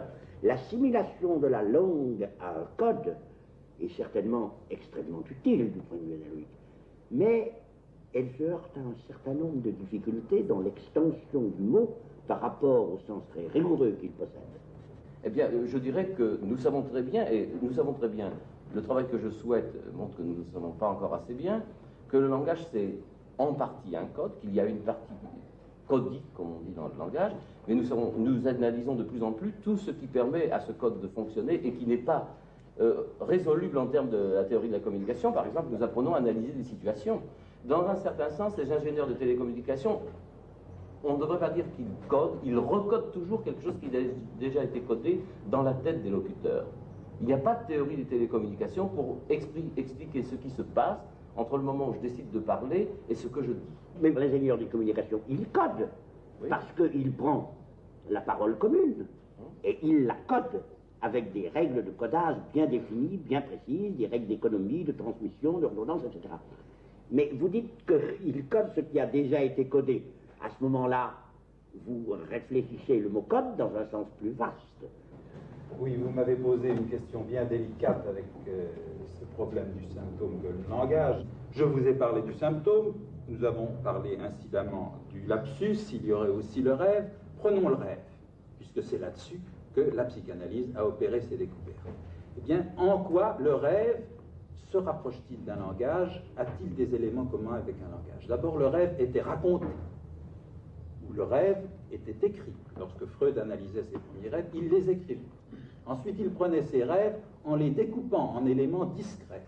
Là, nous retrouvons quelque chose qui nous ramène tout de même à un langage. Les éléments les plus absurdes du rêve, la couleur d'un fauteuil, la forme d'un cendrier, ces éléments-là étaient pris pour eux-mêmes comme éléments à analyser séparément, de façon discrète. À partir de là, le patient, ou Freud lui-même dans son auto-analyse, déroule toute une série de chaînes qui sont également des chaînes d'association, de langage, chaînes qui se recoupent en certains points, et finalement, dans l'idéal tout au moins, on arrive à une espèce de traduction du rêve, ce qu'on appelle son contenu latent, le fantasme de désir qui est là derrière, qui lui-même peut s'exprimer en une certaine phrase. On retrouve là toute une série de procédés qui ressemblent à des procédés de langage, des procédés que depuis on a renommés, que Freud avait nommés déplacement, condensation. On a compris ensuite que ces procédés pouvaient être rapprochés de figures, de rhétorique, comme la métaphore, la métonymie, d'autres encore, certainement la litote, il y en aurait un bon nombre qu'on retrouverait. Donc des procédés de formation du symptôme ou du rêve qui le rapprochent d'un langage. Également le passage par le langage. Un rêve d'une langue étrangère ne peut pas être parfaitement analysé sans qu'on donne au lecteur des explications sur la langue allemande, par exemple. Supposez que dans un rêve, c'est exactement le problème du rébus, supposez que dans un rêve, nous ayons un abbé qui se présente, cet abbé peut très bien représenter mon ami, disons, André Benoît. Pourquoi André Benoît? Parce que les initiales de son nom sont A et B, et que AB, ça fait un abbé. C'est comme ça que ça se passe. Donc, déjà dans l'élément synchronique, dans l'élément du présent, le symptôme, le rêve apparaissent comme un langage, même s'ils ne se sont pas donnés au départ pour communiquer. Mais alors là, je voudrais utiliser une dimension qui est la dimension historique, parce que nous nous plaçons non seulement dans la synchronie, mais évidemment dans une certaine histoire. Si il n'y a pas de communication directement au moment où le symptôme est forgé ou présenté, au moment où le rêve est fait, il y a eu communication, et c'est cette communication ancienne de l'enfance, c'est ce dialogue avec les parents, ce sont ces fantasmes des parents, eux-mêmes exprimés parfois par des médiations qui ne sont pas forcément langagières, mais qui ramènent toujours à des phrases, à des langages. C'est tout cela que nous retrouvons. Et à travers cela, à travers ce symptôme, nous retrouvons quelque chose qui a été un dialogue de l'enfant avec ses parents et dans lequel s'exprimait une certaine demande. J'ai employé le terme de désir tout à l'heure, le symptôme comme réalisation de désir, accomplissement de désir. Ce désir nous renvoie à une certaine demande, et demande, c'est vraiment quelque chose qui s'exprime dans un certain code, une certaine demande du passé. Prenons maintenant la dimension du futur, ou tout au moins une dimension prospective. Ce patient, cet homme, pas forcément un malade, cet homme vient en psychanalyse. À ce moment-là, peu à peu, ses rêves se centrent sur sa psychanalyse. Il apporte ses rêves, il les dit, il en parle. Le psychanalyste joue un rôle dans le rêve. Le symptôme également se met à parler, se met à être repris dans le mouvement de la cure. À ce moment-là, il redevient demande, il redevient parole, en effet, communication adressée à quelqu'un. Nous avons donc entre deux niveaux de demande, la demande infantile exprimée dans un langage souvent régressif, exprimée dans certains langages qui nous renvoient à des habitudes de l'enfant, à certains de ses comportements corporels. Entre cette demande et la demande dans la cure psychanalytique, nous avons un stade qui est celui d'une parole figée, fermée sur elle-même, qui ne s'adresse plus à personne. Oui, mais si je vous comprends bien, le symptôme serait en quelque sorte encadré par deux situations sociales. D'une part, la situation dans laquelle il s'est constitué, enfin, et d'autre part, la situation dans laquelle il va se résoudre. Enfin, la situation familiale, enfin, dans laquelle il s'est constitué, qui était socialement qualifiée, et d'autre part, la situation sociale dans laquelle il va se résoudre ou tenter de se résoudre, à savoir celle du dialogue entre le patient et le psychanalyste. Et est-ce qu'il ne doit pas, enfin, à sa genèse sociale, un certain nombre de caractéristiques? Oui, je pense par exemple au rôle que joue le langage dans tous ces phénomènes. Le rêve utilise un matériel verbal, c'est-à-dire un dépôt de signification toute constituée, toute faite.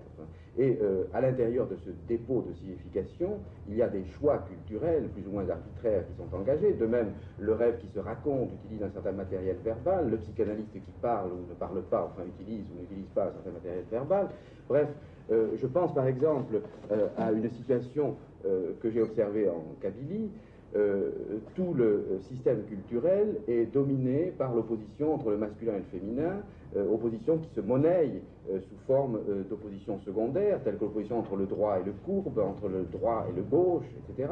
Et par exemple, dès la prime enfance, la famille, enfin, opère une sorte de division des tâches, enfin, et en particulier de division des manières de se rapporter à son propre corps. Un garçon ayant à se tenir droit, ce qui est l'affaire d'un homme, une fille ayant à se tenir courbe, ce qui est l'affaire d'une femme, enfin qui ne doit pas regarder les hommes en face, etc.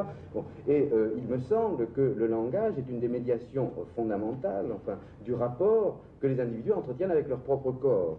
De même que le langage, enfin dans l'hypothèse de Worf par exemple, est une des médiations du rapport que l'homme entretient avec le monde extérieur, de même, je pense que le langage est une des médiations du rapport que l'individu entretient avec son corps. Il a une sorte de corps déjà qualifié par le langage dans lequel il le nomme, et je pense que ceci peut-être intervient dans cette expérience que l'individu, dans l'enfance, fait de son propre corps et aussi du corps des autres, qui est en question.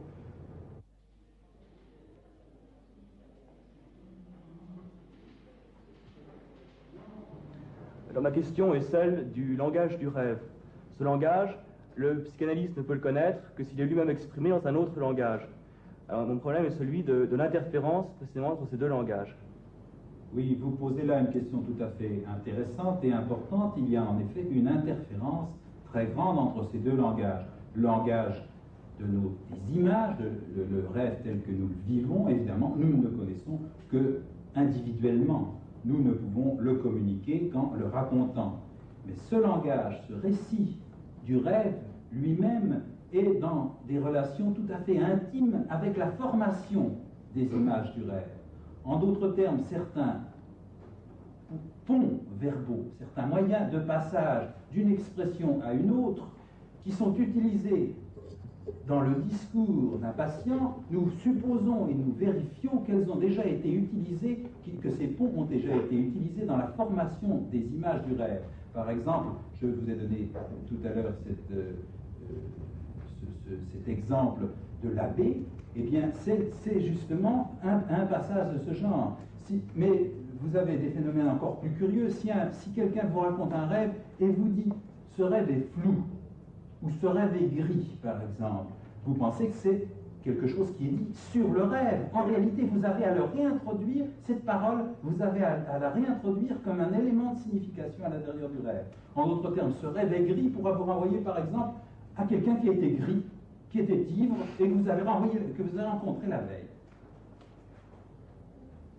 Oui, vous avez dit il y a quelques instants, docteur, que le symptôme et le rêve sont des désirs de dialogue, un désir qui serait compris entre un dialogue de la jeunesse qui a été interrompu et le dialogue auquel le psychanalyste va essayer de donner un sens. Et la question que je poserai, c'est dans quelle mesure, alors que la cure psychanalytique doit donner un sens à ce dialogue, dans quelle mesure est-ce vraiment un langage? Oui, je me suis peut-être exprimé un peu différemment. Je n'ai pas dit du tout que le symptôme était un désir de dialogue. C'est une réalisation d'un désir, mais d'un désir au sens le plus physique éventuellement, et vous savez que c'est éventuellement le plus sexuel du terme. Simplement, j'ai essayé de resituer ce désir entre deux communications ou entre deux dialogues. Dialogue étant évidemment pas seulement entre deux personnes, mais entre plusieurs, pas forcément entre deux. Eh bien, c'est simplement cela, n'est-ce pas? J'ai essayé de montrer que si nous prenons une histoire, ce qui apparaît comme étant figé, comme réalisation et comme plaisir, parce qu'après tout le symptôme, nous considérons que le malade y trouve sa satisfaction, ce qui est plaisir, figé dans une satisfaction, va se réouvrir dans un dialogue. C'est simplement cela. Je n'ai pas très bien vu le sens de l'expérience que vous avez faite dans le cabinet. Est-ce que vous voulez dire que le contenu des mots, suivant leur genre, influe sur la distinction naturelle entre homme et femme? Donc ce que je veux dire, c'est que je suppose que le langage, dans la mesure où il participe lui-même d'une culture, véhicule des choix que personne ne fait, mais qui sont faits pour chacun par la culture, et que cet ensemble de choix s'interpose entre le sujet et le sujet lui-même. C'est-à-dire que dans le simple fait de parler un certain langage, dans le simple fait de participer d'une certaine culture, de se tenir debout d'une certaine façon, de communiquer avec autrui selon certaines règles, l'individu se trouve objectivement engagé dans des choix qu'il n'a pas faits, qui sont déjà faits pour lui. Et par exemple, les choix les plus fondamentaux qui concernent la posture, enfin, qui concernent la manière de communiquer avec autrui, etc., tous ces choix sont déjà proposés à l'individu par sa culture, et très souvent ils lui sont techniquement inculqués dès l'enfance. Bon, par exemple, une dimension fondamentale, je pense, pour le psychanalyste, comme la dimension de la verticalité, bon, cette dimension est socialement qualifiée. Ce n'est pas du tout une dimension indifférente. Enfin, on peut dire que certaines civilisations se bâtissent tout entières autour de l'opposition entre le haut et le bas. Donc, par exemple, je pense que si on avait à résumer la civilisation kabyle d'un mot, on dirait, ou de deux mots, on dirait haut et bas. Et en fait, un homme qui se respecte, c'est un homme qui regarde en face, c'est un homme qui regarde les yeux dans les yeux, qui regarde vers le haut. Bon, une femme qui se respecte est une femme qui regarde vers le bas. Bon, et en fait, De la même façon, on voit du même coup que la chute a un sens très important, enfin socialement qualifié, que l'ascension a un sens très important. Et par exemple, pour les Kabyles, la dimension géographique royale, c'est la direction est-ouest, exactement ouest-est. L'ouest étant le féminin, le bas, l'inférieur, l'humide, etc. L'est étant le sec, le triomphant, le beau, le blanc, etc. Bon. Et un homme qui accomplit sa vie d'homme est un homme qui fait face à l'est. Et le mot, par exemple, par lequel les Kabyles disent être un homme d'honneur et faire face à l'est est le même. Il y a là donc un arsenal de significations arbitraires avec lesquelles l'individu doit compter et dans lesquelles il structure ses expériences les plus profondes, à commencer par l'expérience, je crois, capitale, à savoir l'expérience de son propre corps. Tout à l'heure, madame, vous avez dit que ce n'était pas un sujet qui parlait, mais c'était une personne. Alors, on conçoit très bien théoriquement ce qu'est une personne. C'est une sorte de nœud, un carrefour de détermination. Mais pratiquement, qu'est-ce que ça représente de dire que dans le langage, c'est une personne qui parle et pas un sujet? J'ai voulu dire ceci, en prenant le mot sujet, qui n'est d'ailleurs pas tellement bon. J'ai voulu distinguer l'idée d'intériorité, vous voyez, de communication par les consciences, par quelque chose qui serait une profondeur, un intérieur. C'est ça que j'appelais subjectivité au sujet. J'ai voulu l'opposer à une personne complète, c'est-à-dire qui a une pratique, qui a une action, qui a une situation, une culture. Dans la série animée par Madame Dina Dreyfus, inspectrice de l'Académie de Paris, assistée par Alain Badiou, Marie-Hélène Lavalard, Camille Pernaut, Pierre Trottignon, c'était la 3e émission sur le langage, prise de vue à l'American Center for Students and Artists in Paris. Images, Georges Meunier et Daniel Sarade. Son, Georges Dadoun. Script, Marie-Vonne Blais. Montage, Josette Jourdan. Assistant réalisateur, Jean-Jacques Chacmendès. Réalisation, Jean Fléchet. C'est repris en fin de temps.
Monsieur Hippolyte nous a demandé qui parle.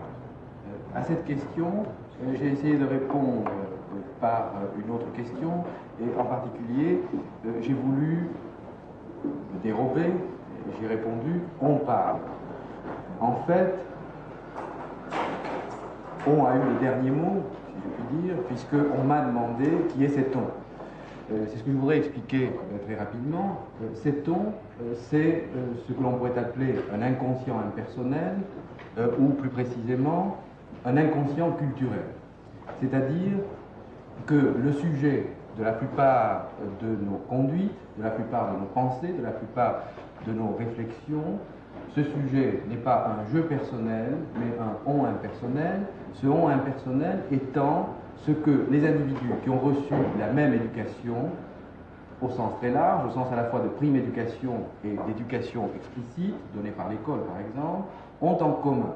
Et en fait, ce que les individus ont en commun, c'est en quelque sorte ce sens commun grâce auquel ils communiquent et grâce auquel ils sont capables d'actualiser des sens particuliers.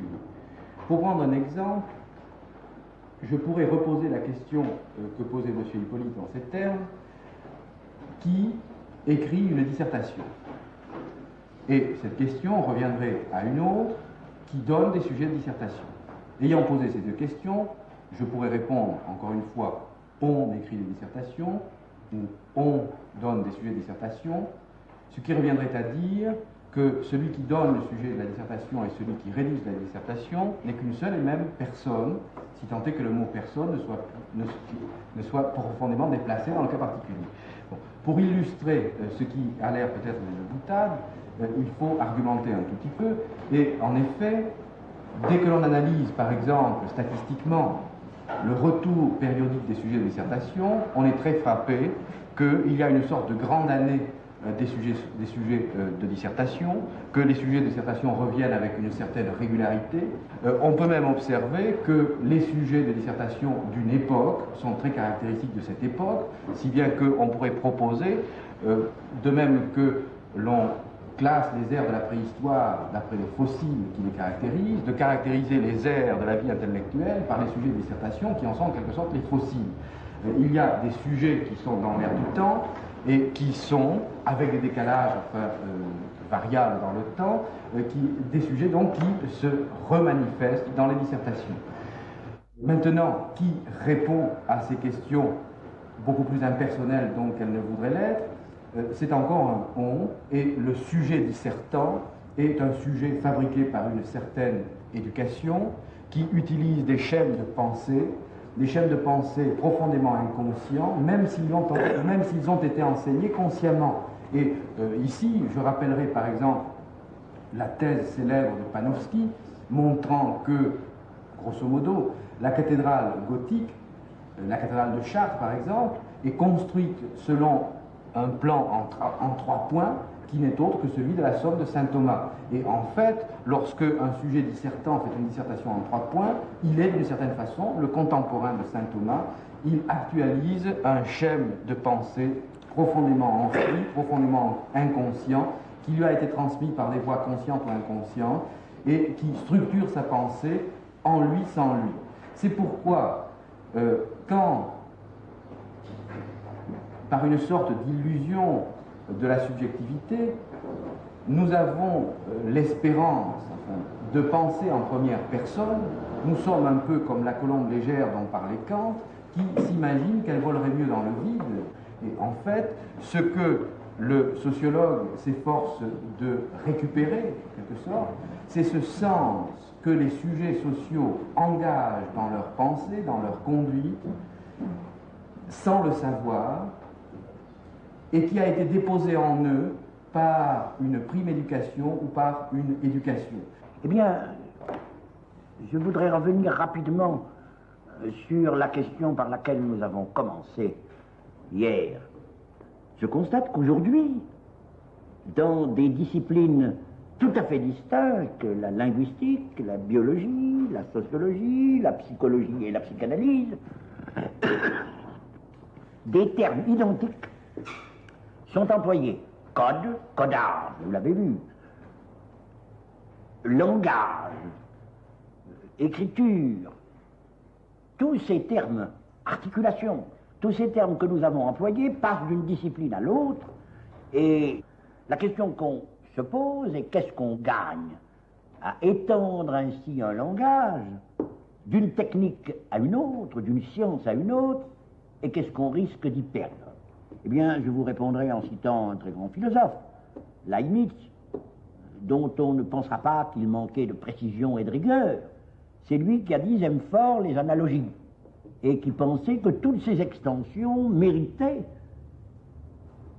qu'on les tente, qu'on les risque. Mais par ailleurs, ce philosophe était en même temps, cet inventeur du calcul différentiel et intégral et de diverses forces du système, était en même temps quelqu'un d'extrêmement rigoureux. Il est certain que le mot code, qui est employé pour la transmission d'un message dans les télécommunications, et vous savez à quel point ça joue un rôle dans le monde moderne, depuis la télévision, la radio, le télégraphe et le téléphone autrefois, et le fait de comprendre le message, de pouvoir le déchiffrer, mais de pouvoir le communiquer et le faire comprendre. Un problème beaucoup plus grave que je ne peux que toucher en passant est le problème de l'extension à la biologie.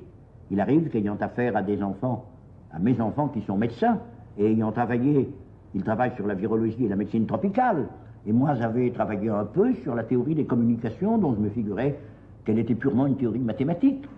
Et tout d'un coup, une conversation avec eux, ils se mettent à parler le même langage que moi.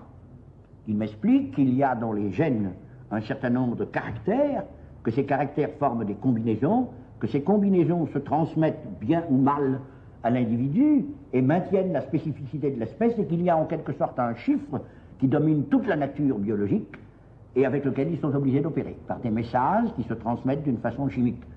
Voilà un même langage, qui est celui des communications et qui est celui du langage, et qui s'applique à la sexualité, à la combinaison des caractères. Est-ce que nous y gagnons? Est-ce que nous y perdons?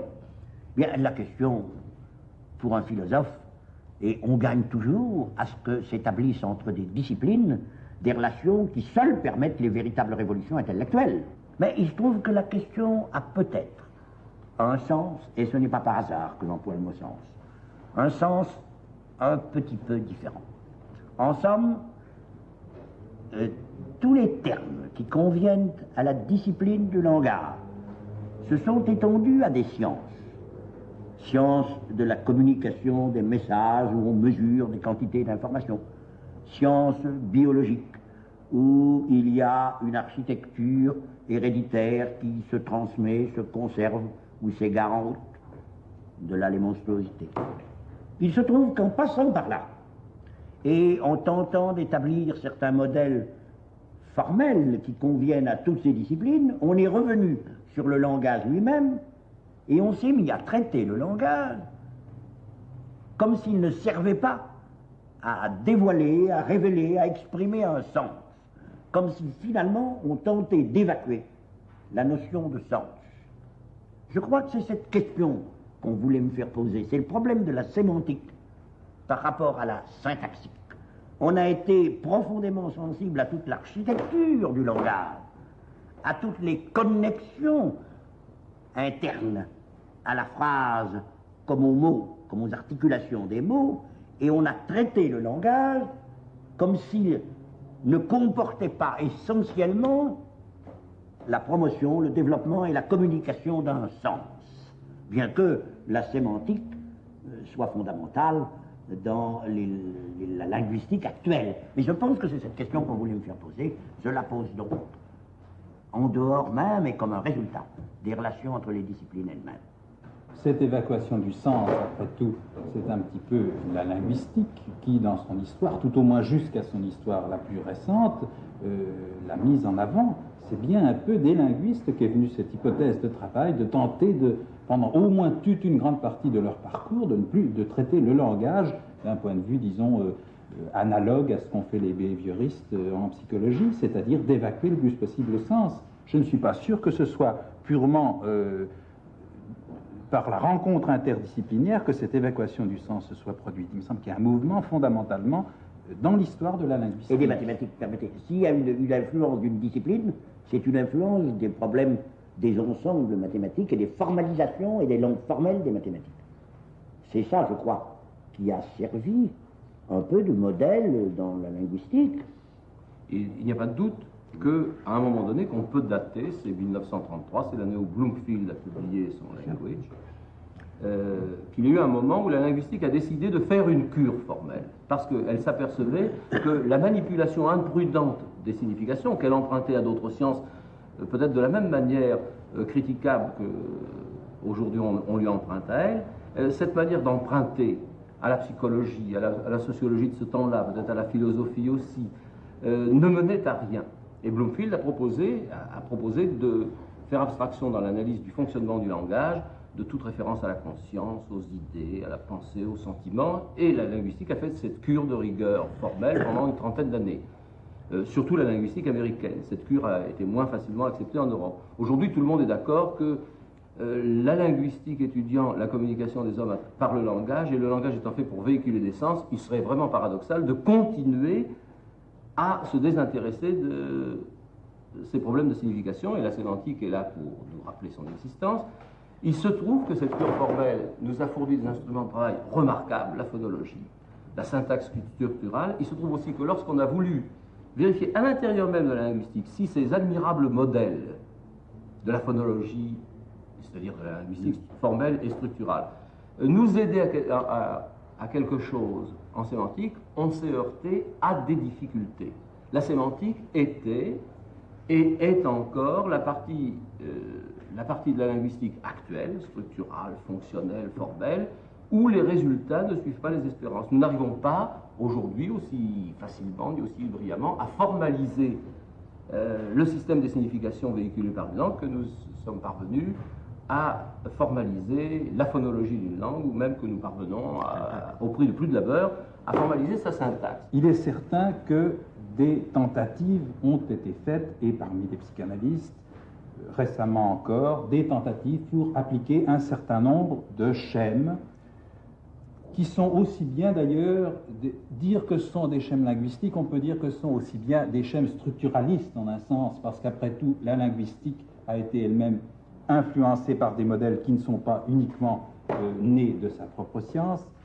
Récemment, un certain nombre de schèmes auxquels j'ai déjà fait allusion, des schémas qui sont ceux de figures de rhétorique, par exemple la métaphore, la métonymie, qui avait été mis en avant notamment comme dimension fondamentale par la linguistique structurale, par Jacobson.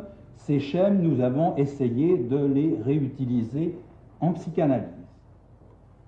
Le schème de la métaphore, on peut dire qu'il nous convient d'une certaine façon pour exprimer quelque chose que nous nommons le refoulement. La métaphore est une substitution d'un terme à un autre, théoriquement d'un terme ayant une certaine analogie avec cet autre terme, mais enfin on peut le prendre en le sens plus général, tout ce qui est substitution. Et il est certain que nous jouons, nous, psychanalystes, sur un domaine qui est celui de la substitution. Nous avons un certain discours du sujet, et puis tout d'un coup, nous nous apercevons que dans ce discours, un mot manque. Je parle métaphoriquement moi-même, pas seulement le discours parlé, mais tout son comportement ou tous ses gestes, son physique. Bref, quelque part, tout d'un coup, un mot manque, le mot est oublié, il tombe dans les dessous, et à sa place, nous avons autre chose. Bien, il est évident que là, un schéma comme celui de la métaphore nous est très instructif pour nous, et même par les possibilités de formalisation, et même, pourrait-on dire, d'équation qu'il nous propose. Un autre schéma, celui de la métonymie, non pas au sens le plus étroit où il était pris autrefois, n'est-ce pas, mais au sens plus large d'un glissement, cette fois-ci, non pas d'une substitution le long d'un terme qui tombe de la chaîne, mais d'un glissement le long également d'une chaîne parlée, qui fait qu'en effet, parfois c'est la partie qui est prise pour le tout, le contenant pour le contenu, mais aussi tel détail, la couleur d'un vêtement pour l'ensemble de l'individu, etc. Bon. Ces schémas collent d'une certaine façon avec ce que Freud lui-même avait indiqué comme déplacement, comme refoulement dans les rêves. Il a également indiqué le schéma de la condensation, pour lequel nous aurions besoin, alors là, peut-être de modèles un peu plus complexes. Mais ceci, c'est, si vous voulez, au niveau des modèles d'ensemble. Mais nous avons besoin de vous d'une façon beaucoup plus concrète cette fois. Nous avons besoin de vous justement au niveau également du sens. Nous avons besoin de vous pour les usages, non pas d'un terme, non pas tellement d'un nom, mais par exemple prenons l'usage du pronom, et je reviens à cette question du on, non pas dans sa généralité, mais pour dire, c'est là que nous avons besoin de vous linguistes, pour nous dire, lorsqu'un patient, et pas seulement nous, lorsque nous parlons du on ou nous parlons du ça, mais lorsqu'un patient nous parle en on, eh bien, quelles sont toutes les substitutions possibles de ce pronom on lorsqu'une patiente s'adresse à moi au cours de ces séances, très spécialement, et ne s'adresse jamais à moi sur le mode du vous, mais sans cesse me dit on, ici on ne me comprend pas, ici on ceci, ici on cela. Il est évident que là nous avons besoin de toutes les substitutions de sens. Nous avons besoin de vous pour nous dire, eh bien le on peut remplacer la seconde personne, alors on se promène, peut remplacer également telle autre personne. C'est cela qui est instructif pour nous. C'est là qu'une collaboration féconde sur un corpus précis, c'est-à-dire sur un ensemble de textes précis, autant que possible recueillis de façon minutieuse, c'est là qu'une collaboration minutieuse, terme à terme, peut nous être tout à fait utile. Je retombe sur un terrain où ça va bien pour nous, en ce sens que c'est le terrain de la science auxiliaire. Et là, la linguistique peut vous aider en effet à décrire avec plus de précision que l'ancienne clinique, en termes linguistiques, le corpus que vous recueillez. La sociologie a un problème assez voisin de celui que rencontre la linguistique, c'est-à-dire que dans un premier temps, le sociologue ou l'ethnologue se trouve affronté avec le discours que tiennent les sujets sur ce qu'ils font. Ce discours, on peut l'appeler sociologie spontanée, on peut l'appeler rationalisation, et l'impératif méthodologique premier qui s'impose au sociologue est d'évacuer ce discours, c'est-à-dire le sens que les sujets proposent comme le sens véritable de ce qu'ils font. Pour ce faire, les techniques les plus abstraites, les plus formelles sont extrêmement utiles, qu'il s'agisse de la statistique ou qu'il s'agisse de la méthode structurale. Elles permettent de substituer des régularités objectives dont les sujets n'ont absolument pas conscience aux expériences de ces régularités, expériences très souvent idéologiques et fausses, qu'ils substituent à ces régularités. Bon. Et à ce moment-là, le problème devient, grosso modo, le problème de savoir quel est le rapport entre le sens objectif de ce que les gens font et que les méthodes objectives saisissent, et le sens subjectif qu'ils donnent à ce qu'ils font. Je voudrais accuser d'une certaine conception aristocratique dans des domaines respectifs le psychanalyste et le sociologue. Car après tout, je me sens une certaine gêne m'envahir lorsque j'apprends que finalement, ce que je dis, bien, je ne suis pas pleinement conscient de ce que je dis, et seuls, soit le psychanalyste, soit le sociologue, peuvent véritablement me dire ce que signifient mes paroles. Je voudrais en quelque sorte défendre un peu la dignité du sujet, enfin, qui parle. Je vais essayer de vous répondre. Et là, je crois que je suis forcé de me dissocier un peu de Bourdieu. En ce sens que moi, je plaiderais non coupable, tandis que je pense que lui devrait plaider coupable. Certes, tous les deux, nous disons que la plupart du temps, lorsque nous parlons, nous ne savons pas ce que nous disons. Mais Bourdieu semble croire, peut-être à juste titre, à un certain niveau des conduites et à un certain niveau du langage, que le savant, objectivement, peut arriver à découvrir ce que, effectivement, les conduites ou le discours du sujet veut dire.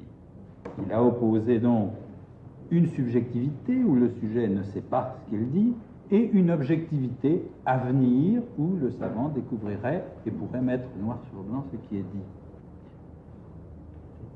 Sur le premier point, sur le fait, encore une fois, que le sujet ne sait pas ce qu'il veut dire généralement, je suis d'accord, mais je ne pense pas que le savant, et je ne mets pas le psychanalyste dans la position justement du savant, je ne pense pas que le savant, à mon niveau, puisse dire ce que le sujet veut dire, mieux que le sujet lui-même.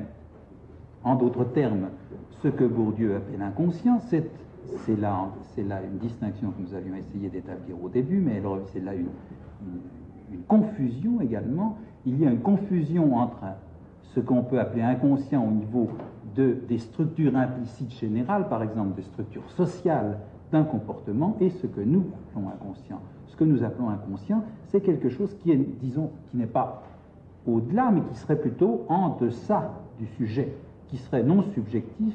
C'est pour cela que nous l'avons appelé un ça.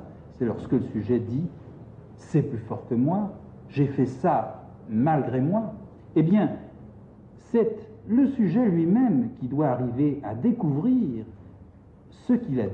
C'est dans les creux, dans les erreurs, dans les manques, dans les lacunes de son discours que se trouve ce qu'il veut dire. Et c'est lui qui va arriver à leur découvrir. En d'autres termes, ce que le sujet dit en première personne, en moi, effectivement, nous le récusons. Ce qu'il dit en moi, ce n'est pas véritablement lui.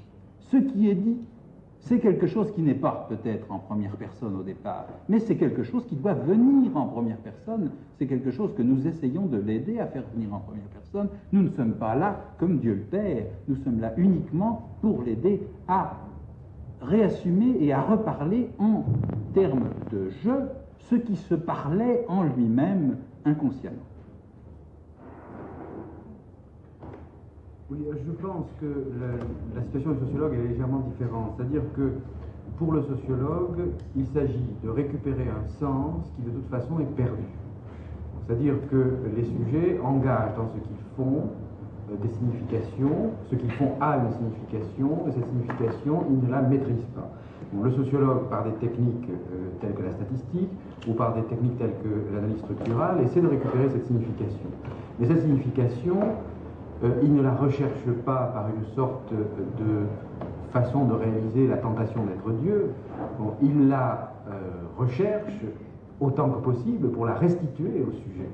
Bon, et il y a une fonction de la sociologie, je pense, qui est de permettre aux individus de récupérer un sens dont leur situation sociale, leur insertion sociale les prive. Et du même coup, ce sens, le sociologue le fabrique avec les sujets et pour les sujets. Ce sont les sujets qui lui disent ce qu'ils disent en faisant ce qu'ils font. Et simplement, les techniques de déchiffrement qu'emploie le sociologue lui permettent de découvrir l'impensé que les sujets engagent dans ce qu'ils font. Tout à l'heure, on a beaucoup parlé de ça, de sujets, de personnes et de personnages, c'est-à-dire de qui parle. Et maintenant, je voudrais demander que dit le langage? Est-ce que le monde du langage, c'est un monde intelligible, c'est-à-dire complètement coupé, parallèle au monde des réalités, ou alors est-ce qu'il a un rapport vraiment direct avec la réalité qu'on touche, la réalité vécue? C'est à moi de vous poser cette question. On nous a dit que le langage servait à communiquer. Et vous posez la question, mais qu'est-ce qu'on communique? Et vous posez même une question plus précise, et vous avez raison de la poser. Est-ce que ce n'est pas ce monde dans lequel nous sommes, ce monde de la perception, ce monde ambiant, et que ce n'est pas ça qui est le contenu du message? Après tout, je parle de mon paquet de cigarettes, pour prendre un exemple de linguiste. Le voilà. Bien, quand je lis le paquet de cigarettes, Renault, qui est sur cette table, est-ce que finalement, tout ce que je dis a comme contenu, et vous me comprenez, n'est-ce pas, quand je parle, a comme contenu ce paquet de cigarettes qui est sur la table? Comment est-ce que le langage se rapporte à ce que les linguistes appellent le référent, c'est-à-dire ce à quoi il se rapporte? Eh bien, je ne peux pas indiquer à un enfant qui ne sait pas encore parler, ou qui commence à parler, ce paquet de cigarettes, c'est ça. Parce que ça, c'est quoi? Le paquet de cigarettes se rapportera-t-il au nom qui est sur le paquet, au verre qui est là? Pour pouvoir comprendre le paquet de cigarettes, il faut le rapporter à d'autres mots. Cigarette, paquet, table. Il faut donc attraper, ou un enfant, le mouvement du langage et les rapports des mots, et non pas un mot ou une nomenclature. Mais j'ai conscience de ne pas tout à fait encore répondre à votre question, parce que, sans doute, le langage se réfère au monde, mais il s'y réfère dans son ensemble, dans une large mesure, et la correspondance avec le monde n'est pas ce qu'on croit ordinairement, la correspondance d'un mot à une chose, les mots et les choses. Et finalement, même le mot, comme le disait Saussure, ne renvoie pas à la chose, il renvoie, disait-il, à une image. On parlait du langage psychologique, un terme psychologique. Mais nous n'avons pas d'image. Quand j'emploie le mot table ou le mot chaise ou n'importe quel mot de la langue française, nous n'allons pas supposer, comme les psychologues d'autrefois, que nous avons un stock d'images qui correspondent à ce concept ou une image générique. Non. Nous visons une signification qui est la même à travers des contextes différents, bien que nous référions cette signification à un monde qui est autour de nous. Et quand on se dit la table, il est certain que je me réfère à des tables concrètes, mais je m'y réfère par une signification. Alors je vois aussi cette question, quelle place aujourd'hui accorde-t-on encore le jeu JE? Nous pouvons analyser l'emploi de jeu dans les langues où le mot existe. Nous le définirons par les situations auxquelles il renvoie. C'est un actualisateur. Il soulève le problème de ces mots qui visent des personnes successivement et différemment, mais dans un certain sens, on peut dire que c'est le sort de tous les mots. Exactement comme jeu peut servir à chacun d'entre nous successivement, table peut servir pour désigner des milliers de tables. Il semble donc que le sort des pronoms n'est pas très différent des autres mots dans le fond. Ce qui fait que moi, linguistiquement, je ne vois pas quelle question privilégiée vous comptez poser à propos de l'emploi du mot « je », sauf peut-être si vous avez dans l'esprit l'idée que la création, l'invention, car c'est probablement une invention, de mots comme « je » et « tu », à une époque de l'évolution de l'humanité, a été une révolution et a peut-être créé la prise de conscience de la subjectivité. Non, il me semble que ce n'est pas par hasard que je ne voulais pas répondre à la question suivante. Qu'est-ce que le jeu? Parce que je ne crois pas qu'il y ait de privilège du cogito. Et c'est pour ça que les réponses me satisfont. Le jeu se constitue dans un champ, comme un certain nombre de significations, qui a des privilèges dont le linguiste, dont le psychanalyste, dont le sociologue va me parler, et non pas comme quelque chose dont moi, philosophe, je partirais d'un champ de signification et dont ces significations trouveraient aussi le jeu. Mais je n'en partirai pas comme de l'expérience fondamentale. Je ne suis pas cartésien. Et si le jeu doit pouvoir accompagner toutes mes représentations, il n'est pas dit qu'il les accompagne.